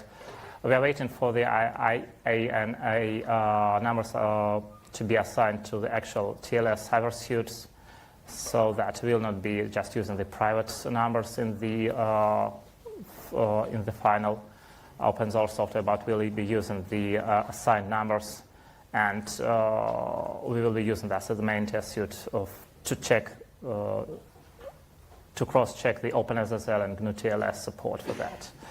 libgcrypt, software created by Werner Koch, another low-level library. It doesn't have TLS, it doesn't have actual PKCS, it's just low-level algorithms. And it was one of the first targets by me to write GOST support, because it allows us to use the GNU-PG with the GOST. It allows us to use the rest of the software with GNU-PG without actually having to implement it in the Cleopatra, in the rest of the KDE, rest of the GNOME software. XML signatures for the XML. There's a narrow C on that, and there is support in the XML sec library. That was the braid part. Right. Okay, on the other part, the crypto library that is used by the... So I think this is where I'm going to stop this video. Let me just check to see here. Yeah, this is where I'll stop the video. So that was a little bit from someone else who did an awesome talk. I guarantee if you watch you can find it on YouTube and find the last couple of minutes here about GOST and kind of his view of it, and the fact that, yeah, it's a standard, so it's being implemented in various projects, especially in the open source community, especially ones in Eastern Europe maintained by Russians. So, and also he mentioned, which we're going to look into a bit, about like the hackability here, because that is definitely something we're going to be looking into in a bit. But in addition to the block cipher, we also have the GOST hash function. So let's see here. We have R34, 11, 94, and 95. 256-bit cryptographic hash function. It was initially defined in Russia, in the Russian National Standard, hence the R next to the GOST, or GOST name. Let's see. So that's different from Streebrog, which is different hash function, which is the new revision of all of this, which apparently GOSTCoin uses in its hash system here. Because if we actually go back, let's see down here, it says hash and proof of where GOST are 34, 11 to 56. So it seems that it's actually also, in addition to using the GOST R for its block cipher, it's also using the hash standard. So this is like super Russian cryptocurrency. This is like people when they talk about Russia, they talk about like Bitcoin and stuff. This is as Russian as you can get. This is like, I can only imagine like an American fiat currency using the same type of stuff. This would be like super scammy American as fuck. This is like the Russian version of it. So let's see, the GOST processes a variable length message into its fixed length 256 bits. The input message broken up to chunks of 256-bit blocks, 8 basically 32 Adian integers. And then the message is padded by appending as many zeros to it. It's like it's like what do you call it? It's like GNOME disk. It's like just add as many zeros as possible to as required to bring the length of the message up to 256 bits. So it's not randomized numbers. It's just endless zeros. Again, GNOME would be proud. The remaining bits are filled with a 260-bit integer arithmetic sum of all the previous hash blocks, and then a 256-bit integer representing the length of the original message in bits. Okay, so if there's using this to hash, that'd it'd be interesting to see what the actual blockchain for this looks like, because the blocks themselves would be quite interesting. So you'd have like the core, like, what is it called in the previous one that they said? It has the secret box, which is the main part of the hash for the block cipher, and then it's just and that's broken up into various 32 bits, and then a shit ton of zeros, and then a sum integer, which you could probably use to actually verify and check the previous block. So maybe no wonder why they may have adopted this for their systems. That's just the novelty of like an old Russian coin. So let's see here. Block modules, condensation of blocks. Man, I'm shaving off this beard soon when it gets a little bit warmer later this week, and I just keep picking things. I'm gonna find gold in this. I'm gonna find like a crypto wallet that's unencrypted, picking at my beard here. So let's see. Input men, yeah, it's 256 blocks. I'm just looking at the crazy math here. I'm actually going to zoom in a little bit more so the folks at home can see. Let's bring up to 200. M split 256 blocks, so M and then 1, 2, etc. Last block M contains less than the 206 bits. It's represented by the zeros. Yep.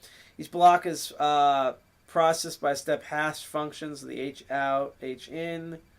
That's also 256. Is a 256 block, an each message block.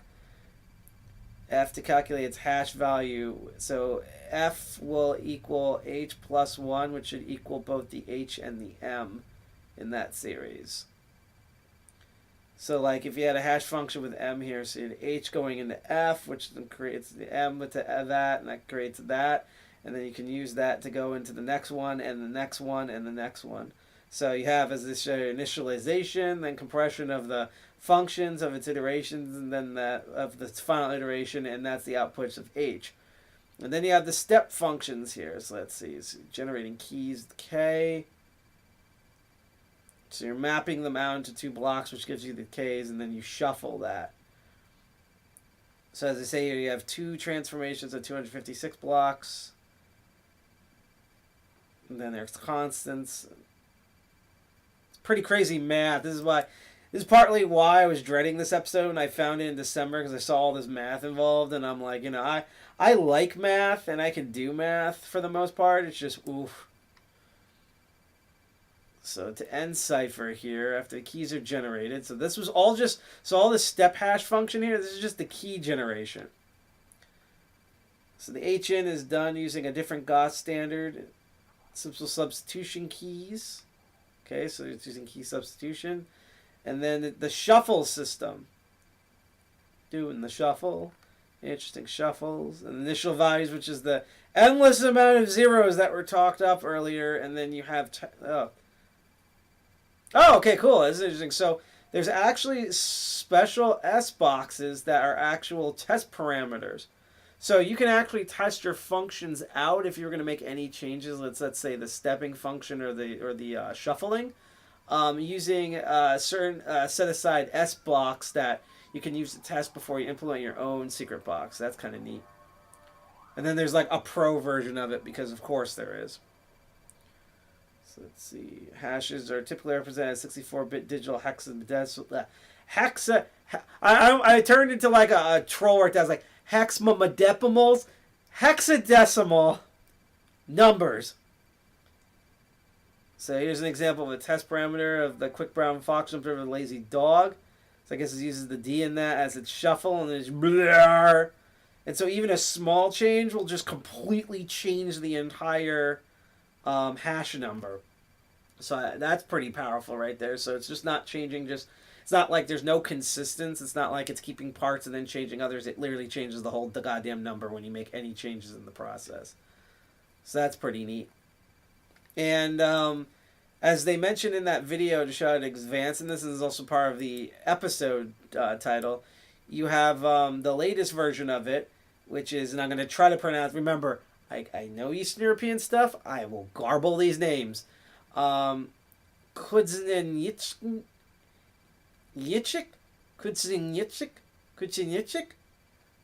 which, when I don't butcher it, literally means grasshopper, is a newer version of this systemic block cipher. And it has a block size of 128 bits with a key length of 256 bits in it.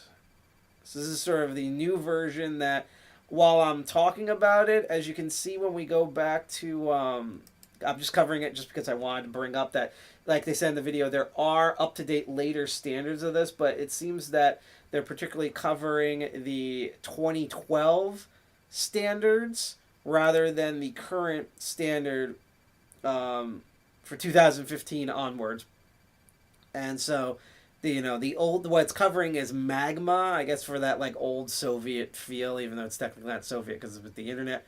And the newer version that most are using, which if this project ever went on, I could imagine possibly adapting, is the Grasshopper version of this, which has its own crazy math, because again, there's more bits in here, has its own key generation system.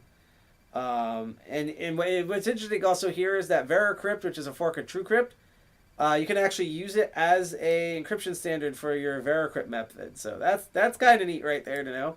So I just want to note that there is a more modern version of the block cipher we're covering here, the magma version.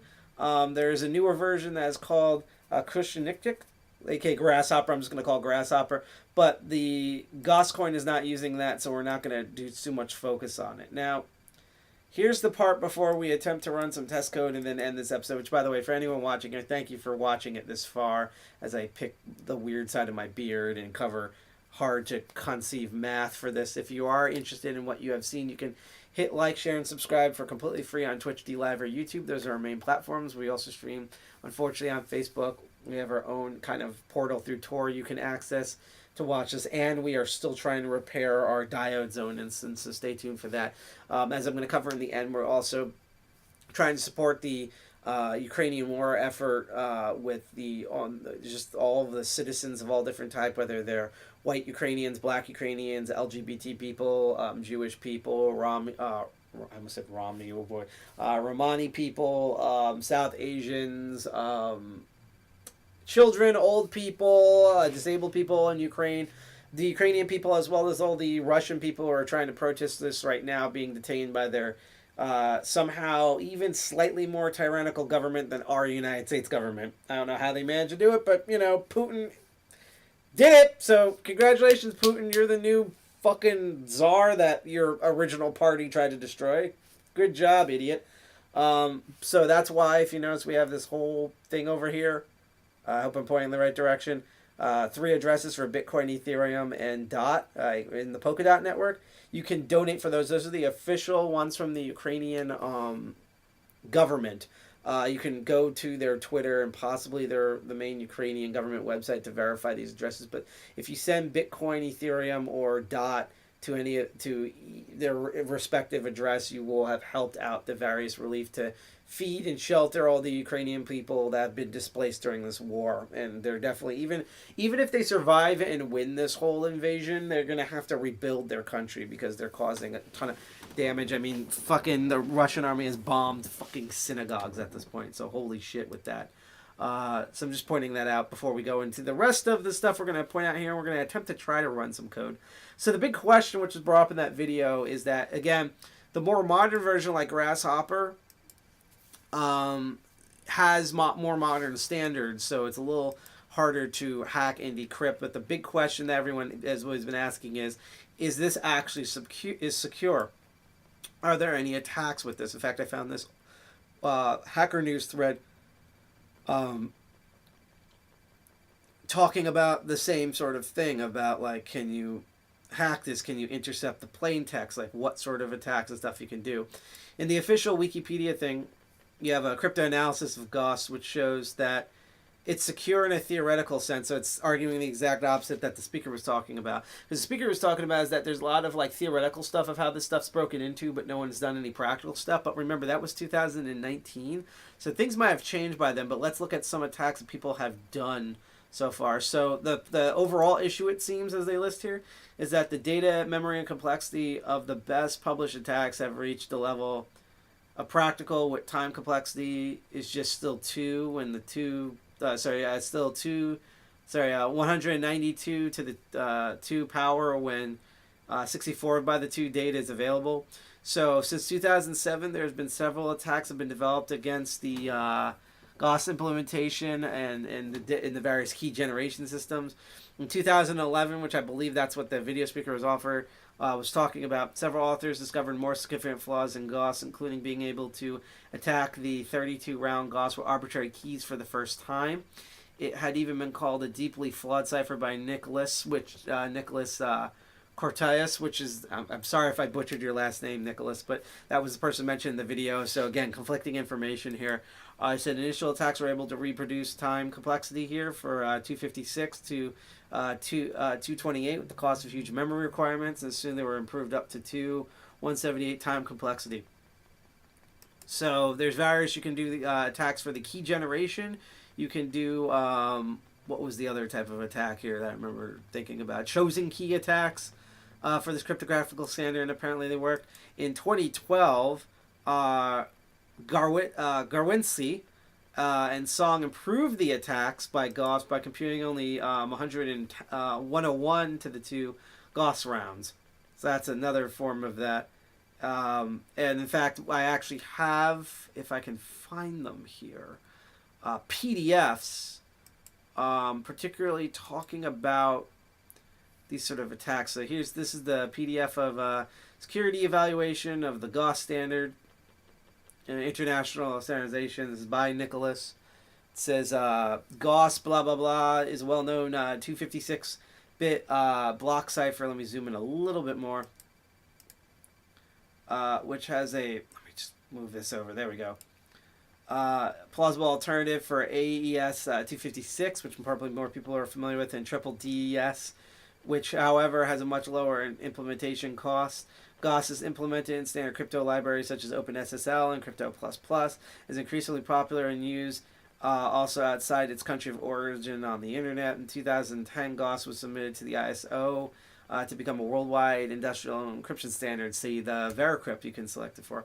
Until 2011, researchers unanimously agree that GOST could or should be very secure, which was summarized in 2010 in these words, quote, despite considerable cryptoanalytic effort spent in the past 20 years, GOST is still not broken, unquote.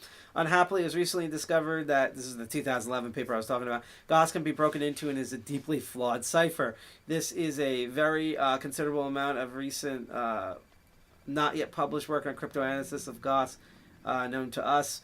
One simple attack was already presented in February at as FSE 2011. In the short paper, we describe another attack to illustrate the fact that there are now attacks on GOST which require much less memory and don't even require the reflective property to hold without being in recent attack, and without that, the attack wouldn't work. So basically, they figured out how with less memory they can still have the same degree of breaking this encryption. We're also aware of many substantially faster attacks and of numerous special weaker cases. These will be published in appropriate peer review, blah, blah, blah. More generally, our ambition is to do more than just to point out a major encryption standard is flawed. We'd like to present and suggest a new general paradigm for effective symptomatic cryptoanalysis, so-called algebraic. Basically, they're just trying to, they're pointing out flaws in order to try to make a better system, which I think is a great hacker mentality to get into here. So let's see if there's any particular things we could point out. So points out basic things about GOST and basic cryptographic standards specific to GOST. GOST is a block cipher. Yep, fizzle cipher. We covered all of this before. Let's see. It's a much lower implementation than AES or any comparable encrypted algorithm. It really costs much less than AES, for example, in hardware. Remember, this was written in 2011, so things may have changed. GOST 256 bits require less than 800 GE, while at the time AES 128 requires 3,100 GE, more than 4 times as much in order to generate. Thus, it's not surprising that GOST became an internet standard and is part of many crypto libraries. In April 2011, GOST was voted against a majority of countries in an ISO vote in Singapore, but the result of this vote was later overthrown by the ISO plenary level, and thus ISO is still in the process of standardizing GOST at the time. I don't know if it's currently standard now in 2020, but remember this paper was written in 2011. Let's see, we're going to skip the Moore's Law part. Let's see if we can get to the actual sliding and reflection attacks. According to Burkhoff and Wagner, the structure of GOST, and in particular the reverse order of the keys in the last 8 rounds, making secure against sliding attacks. However, the cipher still has a lot of self-similarity, and this exact inversion of the keys allow other attacks in which fixed points are combined, which is also called reflection property. The later attack breaks GOST only for certain keys. So this is not a silver bullet. This does not kill the entire GOST encryption. This is certain keys that are generated. Basically, this sort of reflection attack will actually work on GOST with a complexity of 192 and with 32 chosen plain text. So you have to have a 32-bit via 2 with a complexity of 192, or I guess lower, in order for this to work. Let's see. So the one reflection attack that apparently breaks GOST completely. This is the one that was presented at FSE 2011, which I think is the older version of FOSDEM, if I remember correctly. The attack was also independently discovered by us. This attack requires 132 to the 2 bytes of memory, which makes it arguably worse than slower attacks with less memory. Many of the new attacks, which also use reflections and even simultaneous multiple reflections, which work for most GOST keys, and which allow to really break full round GOST with 256-bit keys, not only for some weak keys, but also ones that are recently developed. All of these attacks require much less memory, and some are just faster. These new attacks can be seen as examples of a new general paradigm for block cipher cryptanalysis called the algebraic complexity reduction, which generalizes these attacks and also generalizes many other known fixes. So basically, because of all the development of attacks, apparently, in theory, if you have a 256-bit key in GOST or lower, you can use reflection attacks in order to break into almost any single key that this block cipher generates.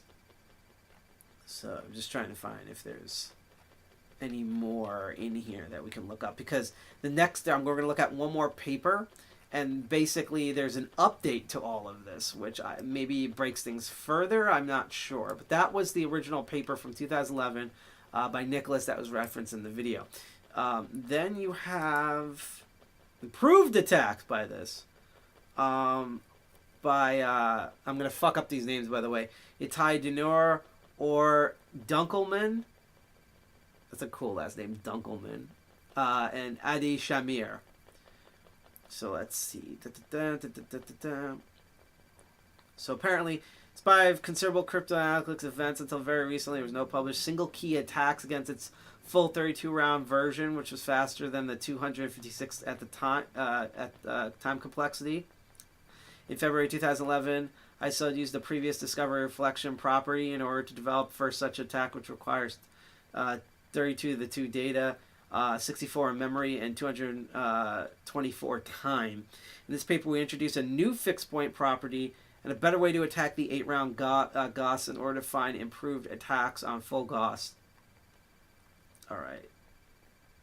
So, so there's a bit of history again. And this one has pictures, so this should be a little bit more exciting.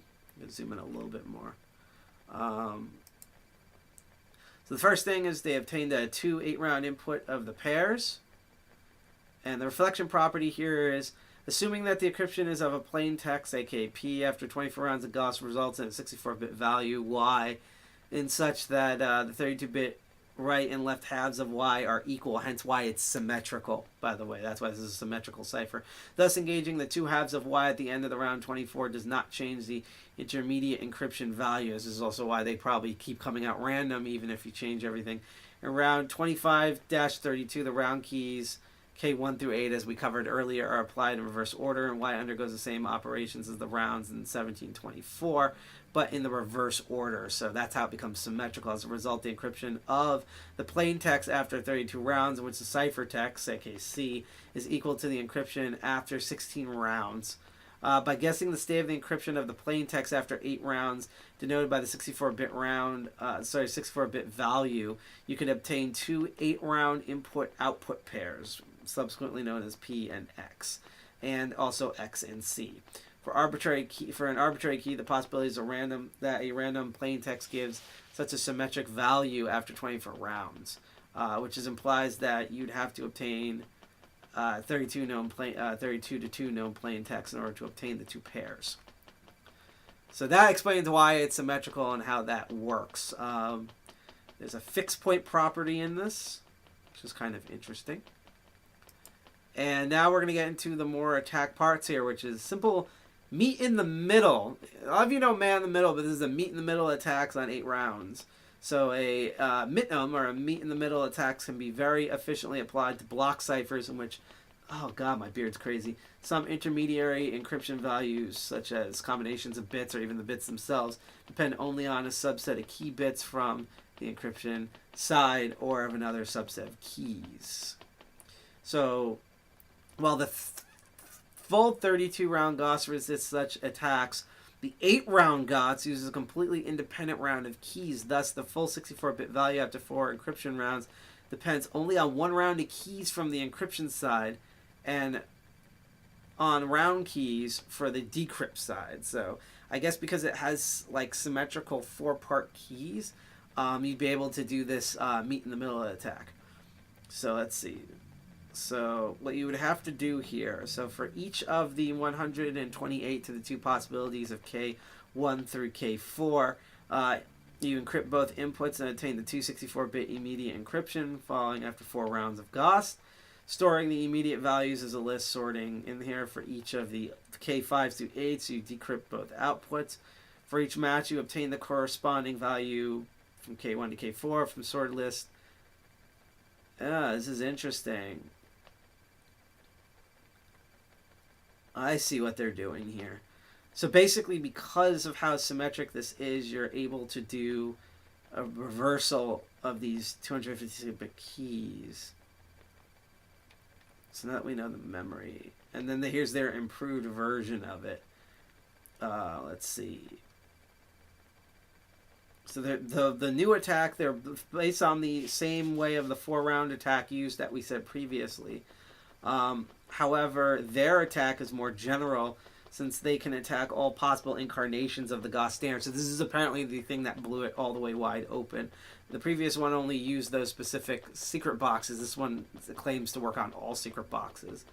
And also, let's see, the attack can also be used on any 2 input-output pairs from 8 rounds, regardless of how they're obtained. So instead of having to do the specific methods we go above, they can just get K1 through 8 symmetrically, never mind any direction that they go into on this. So that's kind of interesting right there. Interesting paper. So again, you can see how the 4 rounds work and what they mean by symmetrical. There's no real change here besides the interchanging between the back and forth. Lower memory complexity, fascinating. Again, I did some research on this, but I didn't like fully read the paper going into this, so I'm learning this as I'm like reading it and going in with you guys. So interesting. What I will do is for both papers, I will put the PDF links in the chat. I know it's kind of also weird if like, you know, PDF links, there could be hacks in there, but that's the one for the overall one, the infamous paper by Nicholas. And then this one is the improved version of these attacks that supposedly blew the GOST R standard for this. That was not Grasshopper, allegedly completely wide open. And then this is one about the general GOST encryption standards here for the crypto analysis. And you can see this is like the eternal structure. This is like what those. So you know the rounds I showed it of the improved attack one. Let's scroll down here. So let's scroll up a bit. It was down here somewhere.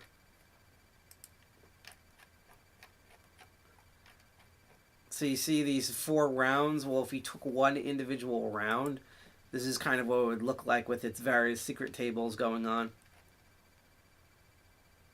Let's see. So yeah, I'll also include this PDF paper as well. That just breaks down the entire cryptographical method. Cool. So that's basically what they're doing here. So as a recap, before we're going to run some code and then we're going to end the stream, we're going to go raid something else. When I was exploring on I2P, I found GOSTCoin. I had no idea what it was. So, oh, and one last thing. GOST has been so much of a main standard that there's also an X11 version of this. Now, I don't think they're using X11 for GOSTCoin. This seems like a more recent development, but I just wanted to point out there that it's also used in other cryptocurrency stuff. It's just, this is the first time I've seen it that's like all GOS all the time. So I had to do a lot of research on this. And so what GOSTCoin is that it's using both the block and hash version of the R3410 and 11 standards from 2012 in order to do its signature, hash, proof of work functions for this coin, and it is entirely fed through the I2P system. And it's kind of fascinating, again, that it's done through the I2P system. I2P is the Invisible Internet Project, because I2P is really popular with Russian programmers and hackers. And GOSTCoin in particular, when I did my research, was actually made by the people who do the I2PD, which is the C, since I2P Damien is in Java, someone made a C++ version of this. That would be this guy in particular.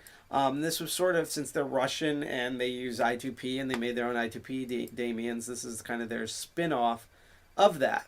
So let's look a bit of the coin itself, because after all, we are crypto barons, and that's why I had to get through all of that math out of the way. So one, you learn something, I learned something about this, because this is a great gateway to like cool cryptographic stuff, especially ones from another country that I'm unfamiliar with. But let's kind of look at here. So again, this is all the ClearNet stuff. There's some exclusive stuff directly at I2P, but I'm not going to run I2P just because I don't want to potentially screw up any of the streaming here. But GOS does have its own coin pool. And I'm actually going to show something in a moment, because this is kind of weird what I found. So again, it has its own coin pool, is what I'm looking at right here. So you can go, you can find the direct code for this. It's all in Russian. And there's also a blockchain explorer, which seems to be still currently used, which, you know, makes sense, because a lot of cryptocurrency stuff, this is, I believe this is decentralized. So as long as there's wallets being exchanged and stuff, this is still being moved around. So you can, this is like its public ledger that you can look at.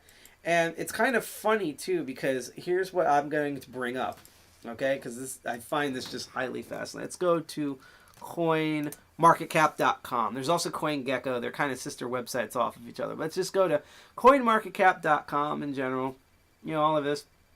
And let's go, and you know, you've seen me pull up this website on the show before. So let's go look for it. GOSTCoin. Nothing. Literally, I can go to all these other websites. I have not been able to find. So usually sometimes we go look up a cryptocurrency and realize, oh, it's not doing too hot, or oh, it's doing surprisingly well. GOSTCoin is so obscure to the point where I didn't even know if this was like a dead project or not, simply because there is no crypto anything covering this. I think, honestly, outside of one random Russian video that I found that was like 6 years old, I think I'm the only person, particularly someone who's not Russian and is from America, that found out about this and is currently covering this right now. So this video might become a good future reference point for like other people to learn stuff from. So other things about GOSTCoin that I found kind of interesting research is that it has multiple Telegram channels, which I'm not going to load into just because of privacy. It has two in Russian, a channel for news, a chat, and then chat in English. I'm not part of any of those, by the way, just because I already have enough crazy stuff going on with Telegram, and I just don't really care right now. But another interesting thing is that there's no Twitter account. You search for the hashtag for GOSTCoin in order to find it. A lot of this stuff seems to end around the 2000s, the beginning of the pandemic. And they have a Reddit, but what I find hilarious about the Reddit is that GOSTCoin, our GOSTCoin, has been banned from Reddit. And allegedly it's been banned from Reddit not because it's like, oh, like Russian spies or anything, but because apparently, I guess the mods left. Maybe there was some controversy or they just stopped giving a shit. And the problem is, if you leave a Reddit where no mods or activities going on for a certain amount of time, Reddit will just auto-ban your group. So, I don't know. I guess people stopped talking about it, or maybe there was a controversy, or maybe they secretly were spies or whatever. But basically, all the mods left, and now you have an odd-modded group, and Reddit went, fuck this, and just banned it off the face of the earth. So, unless there's an archive for this, which I haven't looked for. I'll probably look for after the streaming of this episode. I would have loved to seen what these posts were, but I can't show them to you. Also, the only known exchange for this, let's see, that I've been able to find, and I'm not going to go just beyond this just because there's a weird, actually, you know what, fuck it. I'll do it just because it's a throwaway browser. Is FX Exchange, or the Frel Exchange, is the only place where you can see the exchange and stuff for GOSTCoin. It seems to be doing okay positively for a little bit, I guess. Carved out a little niche there. But yeah, this exchange is the only place where you can like get raw data besides the Explorer on GOSTCoin. If you go to CoinMarketCap and all the others, they just do not exist on there. Only the Fry Exchange and their own Explorer show anything about GOSTCoin. Everything else is just a fucking mystery. It's pretty crazy. I don't know why the light keeps floating away. Let's zoom in a little bit more right here. There we go. So we're basically at the end of the episode here, and the last thing we're going to do at GOSTCoin before we on Twitch raid someone else. You used to be able to distribute limits on DLive. I don't know if they blocked it from us or if they took that feature out, but I'm still researching why we can't do that anymore. Otherwise, I've used this episode to give out lemons. But hopefully the incent for all streaming parties has been good. But let's look at some of the code here. If you were watching this on Twitch, we do have our own GitHub widget. So if you want to follow along, like I will easily post the URLs for this in the chat. I'm actually going to post the main URL right now. But if you're on Twitch, if you scroll below, there's a little widget that says GitHub, and we've pinned multiple different repos that we're going to be covering today. So let's look at the core coin of this as we do on GitHub. It's primarily made in C++, which makes sense because I2PD, which is the same group that's made GOSTCoin, who are Russian hacker programmers, their whole project is that they've taken the Java daemon that I2P normally runs on and made it in C++. So it's kind of natural that they're probably really good and familiar with C++. So most of this is made in C++. There's also a little bit of C in there, some QMake, its own make file, some shell to paste things together, other random bits, and HTML to, I guess, give the visual interface. So as it says here, GOSTCoin is using Soviet and Russian government cryptographic standards for signature and hash, and it is using the I2P as a secure network layer.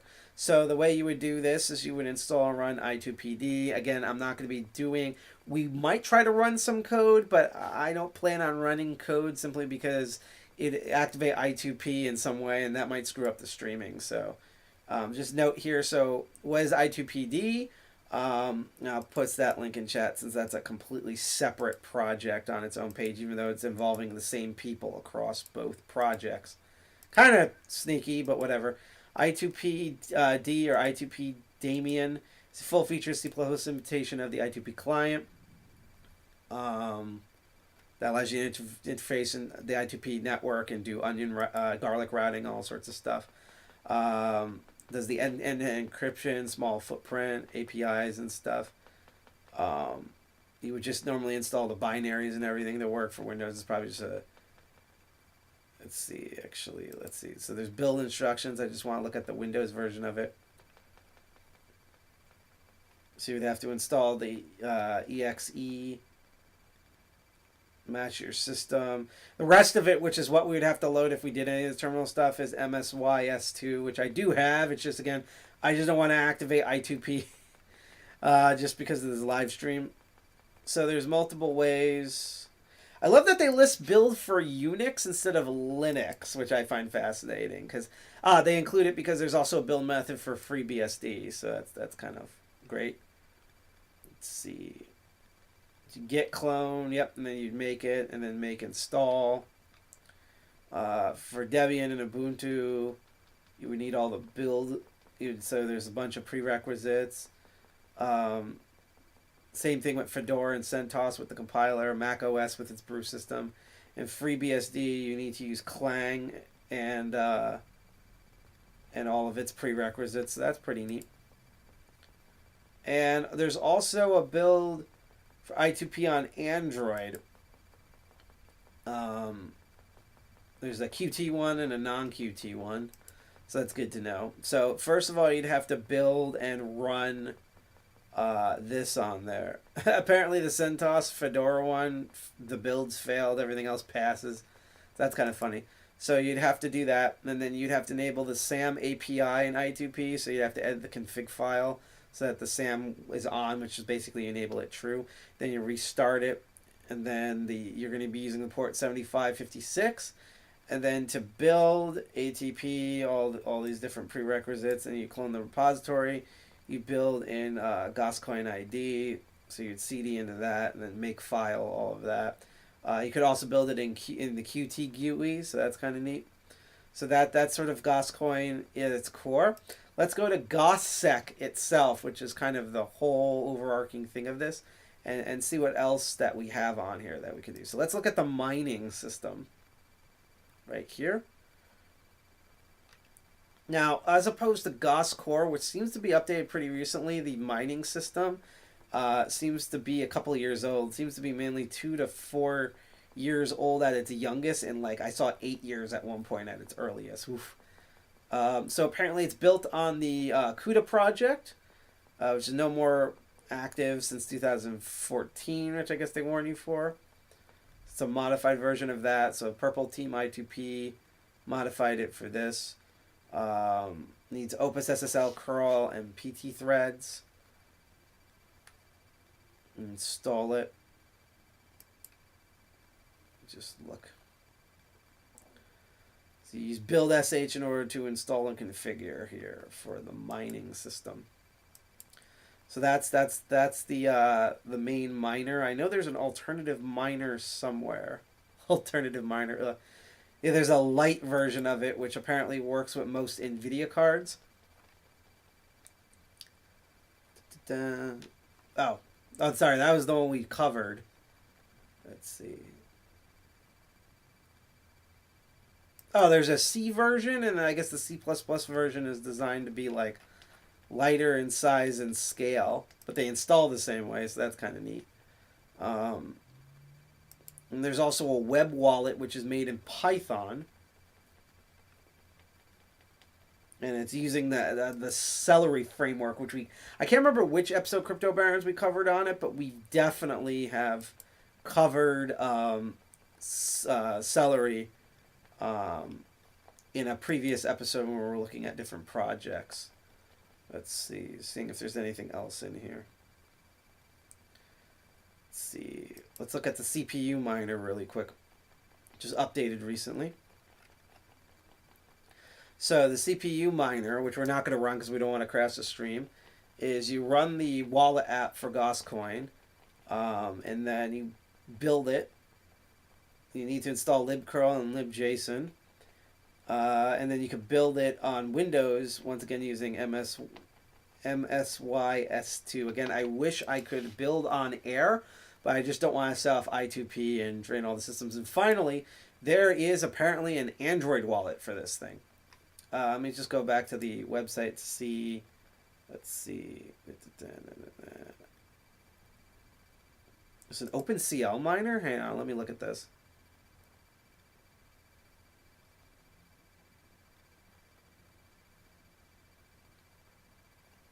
Oh, that's odd.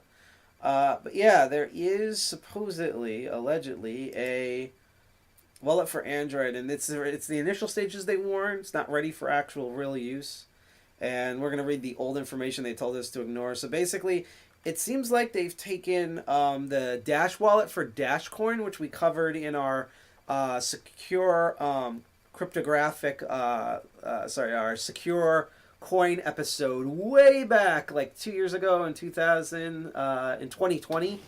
I believe we covered that in September.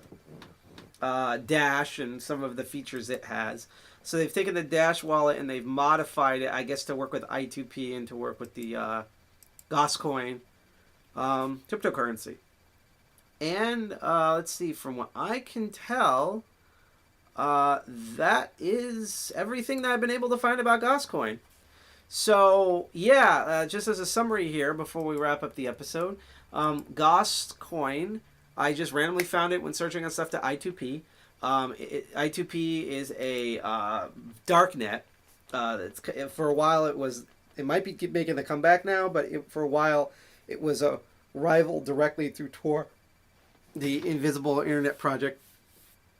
It does like encrypted web browsing, has its own .I2P stuff. It can also do IRC chatting on its own network. Torrenting is a big thing people do through I2P and stuff. And it's really popular in Russia, which, makes sense because, one, we're covering a coin that is steep as fuck with Russia stuff, but also because the GOSTCoin was made by the I2PD people, which are the Russian hackers that made a C++ version of the OG Java daemon for I2P, and they made GOSTCoin because they don't advertise that it's made by these people. You have to kind of dig through and find that out yourself. But yeah, so it was made by a bunch of Russian hackers who normally developed I2PD, and it's using a Russian cryptographic method called GOST, which was developed all the way back in the Soviet era for its signature and hash methods, and it's all the data for it is being funneled through I2P as a security encryption layer. Through this, we learned that GOST is actually a standard for all sorts of technological standards, and that what a lot of people refer to as GOST, which is actually Magma, is a block cipher, and the R version is the one that's exclusively used in Russia, that also has its own hash function. Both are being used for GOSTCoin itself, and that while it has a modern version that's called Grasshopper, it by default, as we can see with the listing of the version numbers, uses the Magma version, and that there has been debates in crypto analysis that we have seen with 3 different PDF papers about its hackability and breakability. And it's also, again, due to its non-existent Reddit and the fact that you can't find it on CoinMarketCap, it's truly an underground coin that, as we can see by the Explorer, that, oh, sorry, I clicked on the I2P version. The Explorer, when it loads, is still apparently, the exchanges are still happening on this. It's being used, but the fact that it's barely covered, and I think I'm probably one of the first Westerners to actually cover this, is truly an underground cryptocurrency. It's being used, so it's not a dead project, and it's still being updated on the GitHub end of it, but like it's not being talked about anywhere. It's not even as like, it's not even like its own Mimblewimble or some of the other stuff there. Hey, great talking about GOST cryptography. Have had trouble researching it too. It's more relevant than ever. Yeah. Originally, and then we're gonna end it in about a minute or two. Initially, I found this all in this, like I said in the beginning of the episode, I found this all in December, and I was just like, oh, this is cool. It's like Soviet Russia. This will be hilarious. And originally, it was supposed to be like I was gonna do a terrible Russian accent through all of this, and I was gonna wear one of those, like, I forget what they're called, but the ear flap hats that you wear in winter, and have like Russian vodka and like the giant Soviet flag behind me, and have, which I did in the beginning, was I played the Trollo song and stuff like that. And then unfortunately Russia decided to become batshit crazy serious business and invade another country for no reason, send its own countrymen to die to kill other people. So I decided, you know what, I'm just going to cover this. I'll still play the Trollo thing, but due to recent events, I'm going to cover it with a straight face, pun semi-intended.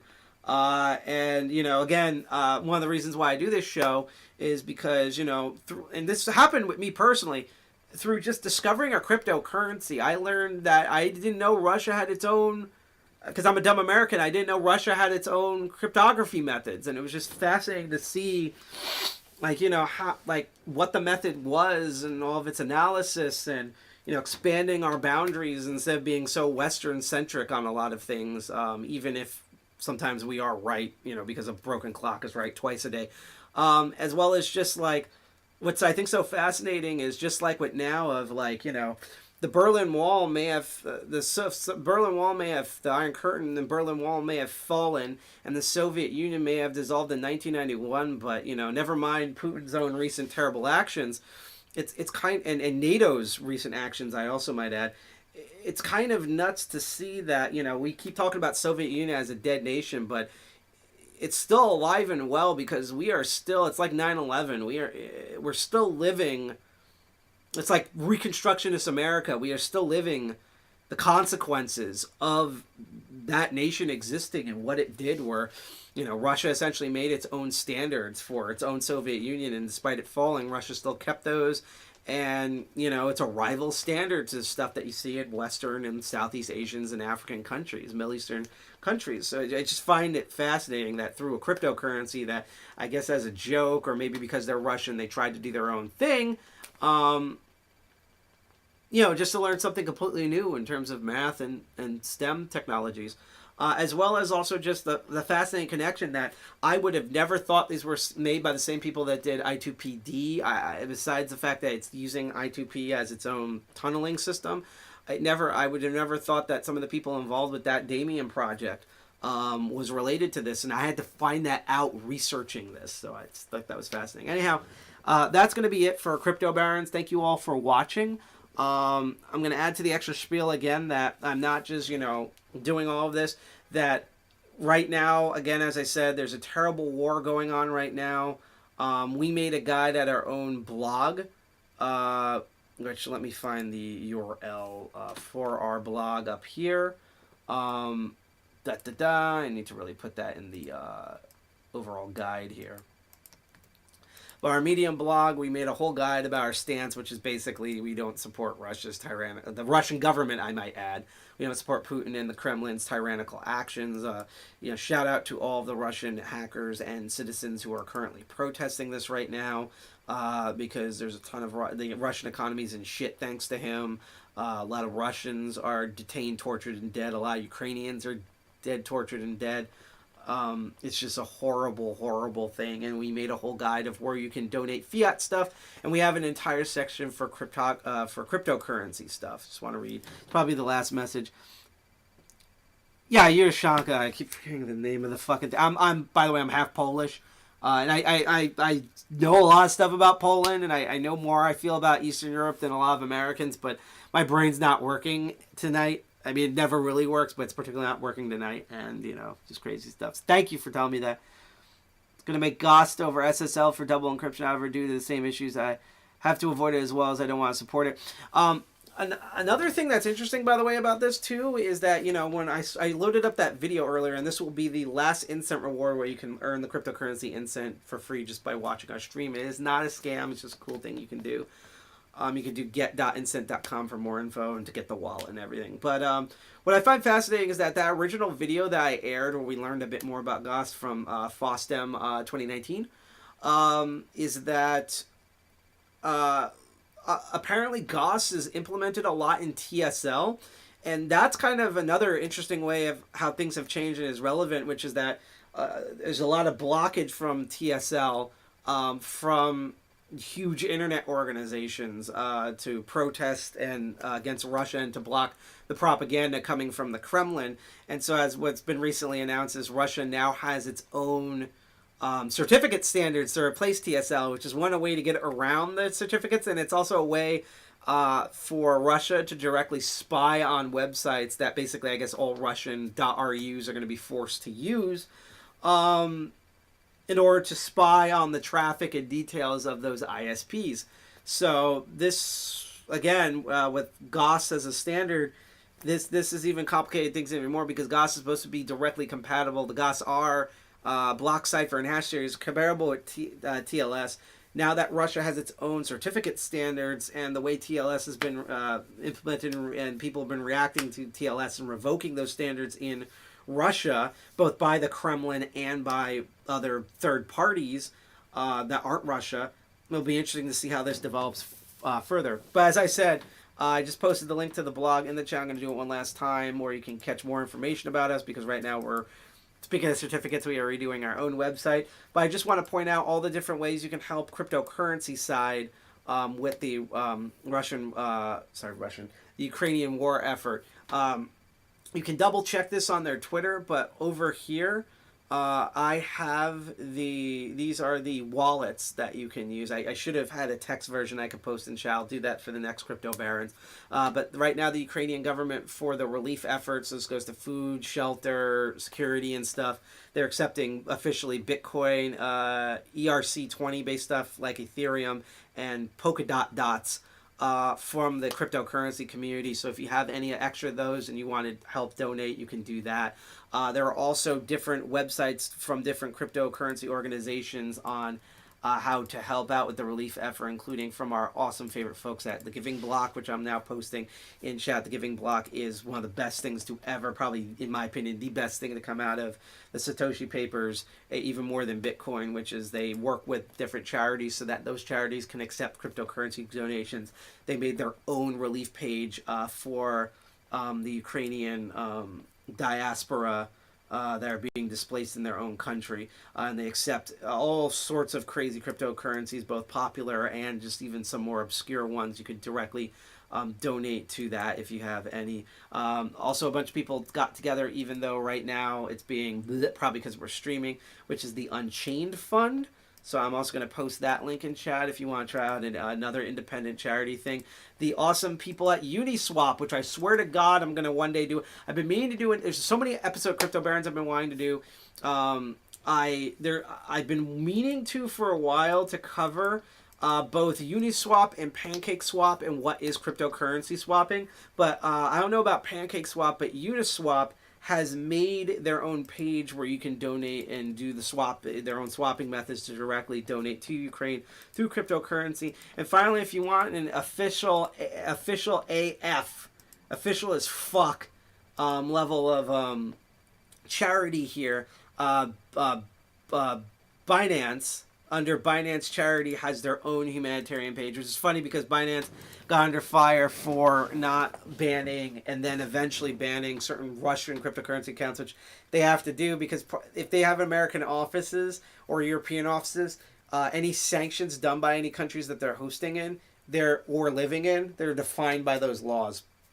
So that's what's happened there. So, you know, whether or not you agree with that, at least Binance is putting their money, their coins where their mouth is, and they have made their own donation page. So you have plenty of options from the Giving Block to various independent stuff, Uniswap, Binance, or the official Bitcoin, Ethereum, and Polkadot wallets that you can donate to. So if you want to help out all of the Ukrainian people of all different types, shapes, and colors and sexualities being displaced and actively murdered against by the Russian military. One last thing is if you want to support particularly the LGBTQ community, they also have their own Bitcoin and Ethereum wallets that I just posted in chat. And finally, I didn't have enough time, but there's MBK, who's an amazing Russian blog journalist person who is in Russia suffering right now. He's pulled out, when he was in that long line, he pulled out a lot of money out of his account. As you probably heard, Apple Pay doesn't work there. Visa and MasterCard basically don't work there. Their economy is tanking. He has his own crypto wallets. Unfortunately, you know what? Actually, here's what we'll do real quick. I'm actually going to find his wallets. We're going to go on to YouTube right now. I'm actually going to go back into face mode here for our sign off. And I'm actually going to find, I believe he has them listed in his recent videos.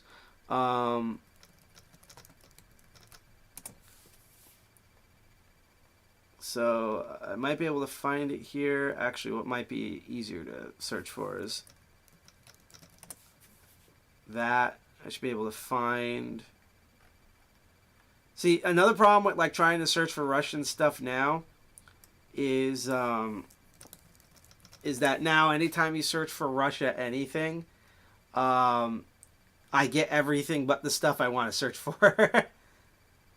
Oh man, it's just, why am I having a hard time finding this now? God damn it. You know what? How about this? Let's go to the cell phone, because I'm on his Telegram. I'm probably going to say that. I'm on his Telegram, because he's not like a controversial underground figure, I don't think. But I'm on his Telegram. I'm going to find his fucking username here. And I'm going to find it, because I'm doing this all for him. Like, he's really awesome, and he's one of the many, many Russians that are... just to let you know, because a lot of people have been saying Ukraine. And definitely Ukraine is the focal point here, because, you know, shit has hit the fan for them. But I also want to highlight all of the amazing Russians who are not for this war, who are currently protesting this war, who are, because they've been protesting, they've been detained and have been completely screwed over by all of this, and who are actively like covering this so that the Western world knows all the stuff going on. So I finally found his wallets, which I should actually probably also put here. Hoping that one day I can have him on our live stream stuff. Crap. No, back. Okay.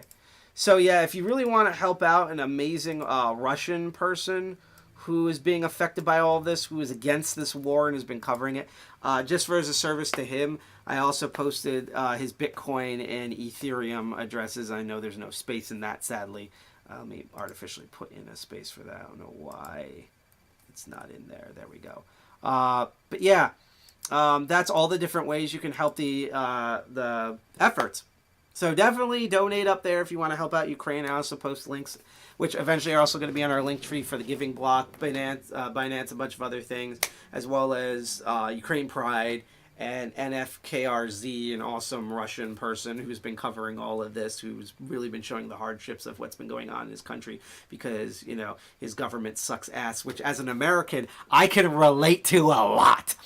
But yeah, that's the end of this episode. We did a cool thing. We covered what the fuck is GOSTCoin, and we found out that GOST is apparently a technological standard that, because of that, is also its own encryption, block cipher, and hash function method, and that this coin entirely used it. So really cool way, again, that's kind of the whole MO of this show, of using cryptocurrency and blockchain technologies to learn about them as technologies, and thus learning all sorts of stuff that we would have never learned before by studying them. So yeah, that's it for the show. Again, normally this takes place the second and fourth Saturday of every month, but just because I was super busy yesterday, I had to go through. I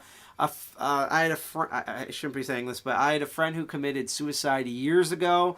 He used to run a party, and all of us got together and we made a 20th anniversary. Like, I had any input in this, I just promoted it and showed up. But basically, we had an anniversary party for him, and there was a bunch of other things, so that's why I had to move it to Sunday. But Crypto Barons will be back at its normal crypto fucking time.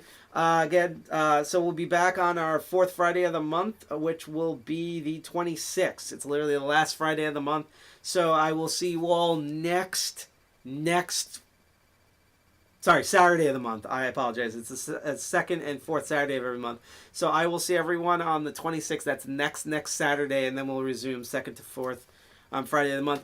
Tomorrow, just because I have work and I have to smooth over details, we are going back to DGT 201 meetings. I know January and February basically got canceled, but not only will we back, baby, but it's going to be our 5th year anniversary, and you'll be able to meet us in person and see online. We'll have goodies and prizes. Basically, we're going to be using the rest of the week to celebrate that we've been around for 4 fucking years. We've survived. We're the longest running New Jersey DEF CON group. We have survived, so far we've survived the pandemic. We've joined a division of the AFF in order to promote privacy and security. We've been to different conventions and stuff. We've had our ups, we've had our downs. We've argued Nano versus Emacs. But we're all still here. We're proud New Jerseyans. We're all still here, and we're all for the cyber. We're going to keep continuing on. So, despite there being a tragic war going on in Ukraine, we're going to use this time to celebrate our existence. We finally get to kind of be greedy for once, even though we're still going to be doing stuff for charity. So that's basically what we're looking forward to. So if there's no new special stream, I will see you all on the 18th. I'm going to announce all that details in the afternoon tomorrow about how you can interact in person and online for this upcoming meeting. The next Crypto Barons episode will be on the 26th, so next Saturday. That's the one where I'm going to do the vote poll where you get to pick which one I'm going to do the episode. And then on the 20th is going to be the second episode of Master of Unlocking, which I know for a fact we're going to be looking at the Locky Awards, which is, I didn't even know there was an award show. I didn't know there was a talent award show for lockpickers, so that's going to be fun to watch. So hope to see you at one of those 3 dates in the near future. If you were on Twitch, stay tuned because we're going to raid some sort of channel. DLive, I don't know about the lemon system and what happened to it. So if I do, we'll do that. If not, we'll find a new way to get people. I haven't heard back from the crypto superstar thing. I don't know if we got rejected or what. So, we'll see. But we do like you folks out there on DLive. If you like us on DLive, Twitch, or YouTube, you can follow, share, subscribe completely for free on there. If you're on YouTube particularly, you can hit that bell and turn on all notifications so you know when we stream, because YouTube is so suck ass it doesn't do that by default. And again, if you're on Twitch, stay tuned. We're going to raid someone, and that's basically it for the stream. If you want to check us out, let me post the link to the blog again, which I have up here. So you can check our Medium blog until our website gets back online the next day or 3. You can also find us. Here's the link tree to all of our social media that you can get to. We are on DEFCON21NJ on Twitter. We are on DEFCON21 on Instagram, and on Mastodon, the hostdocs.social and everything. And if you want a public chat with us, because private chat's coming back really soon at our next meeting, here is the there is the Discord where you can find us at. So anyhow, that's the end of our show. No crazy Russian music, but we are going to do some outro music. Let's see if I can find it. We're going to do some outro music for this. Again, if you're on Twitch, we're going to rate a channel. Thank you for hanging out with us. Can't wait to see you at our meeting on the 18th. I can't wait to see you next Saturday for our next issue of Crypto Barons, which you'll be able to vote on the topic that we're going to cover. Hack the Planet, Dirty Jersey represents, and remember that in Vladimir Soviet Russia, the crypto decrypts you. Let's put it that way. I know it's kind of lame, but I really couldn't think of anything, so I thought I would do an old joke from my childhood because I am an old man. Peace, everyone. Enjoy the outro music. Say hi to whoever we rate on Twitch. See you next episode. See you next meeting. Peace.